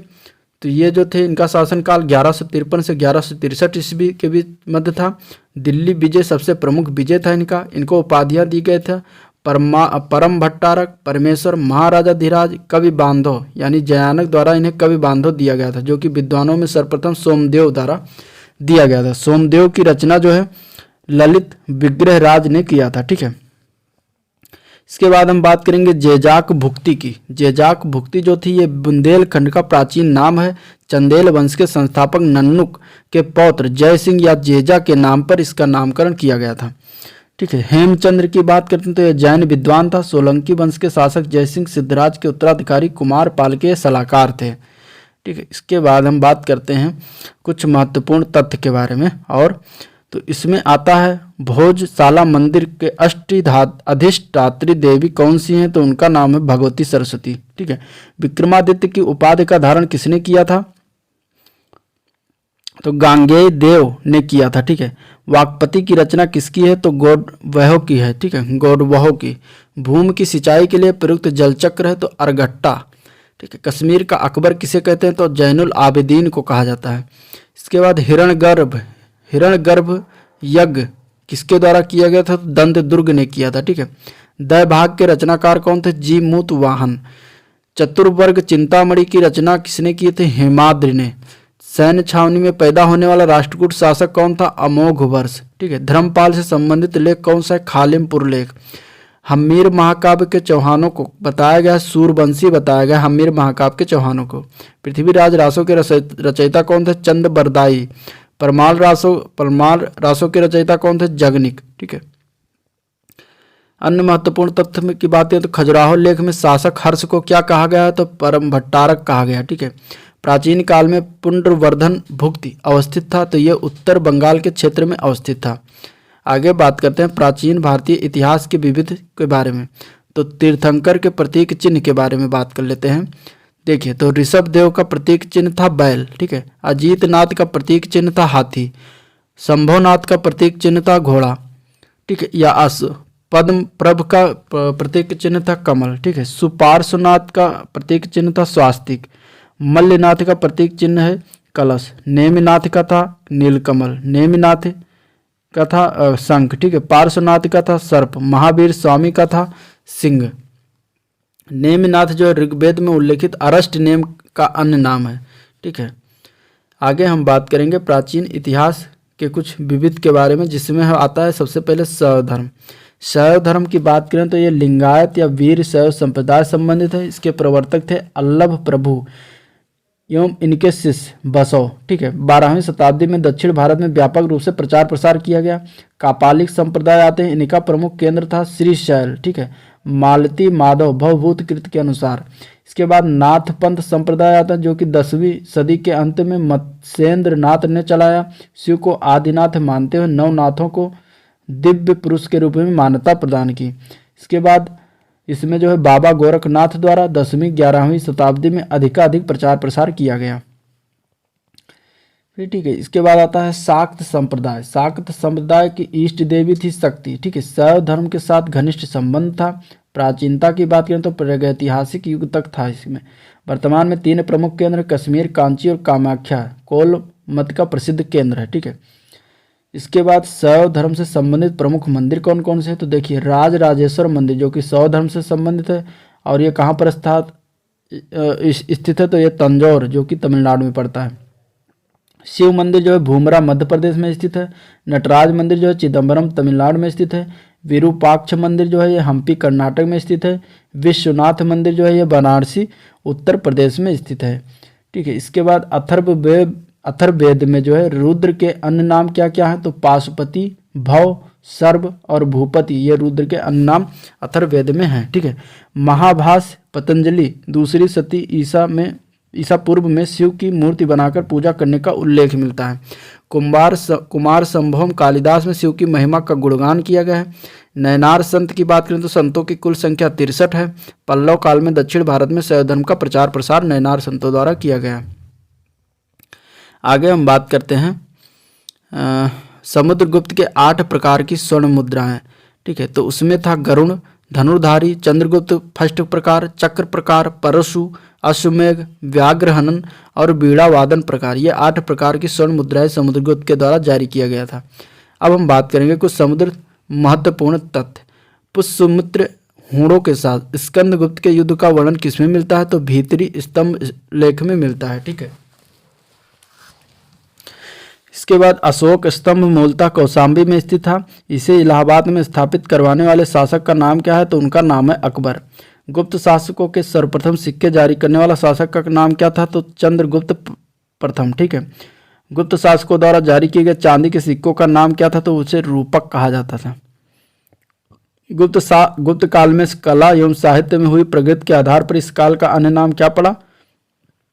तो प्राचीन भारत का स्वर्ण युग जो है गुप्त काल को कहते हैं। यह आपको याद रखना इंपॉर्टेंट है। आगे हम हर्ष के बारे में देख लेते हैं कुछ चीजें।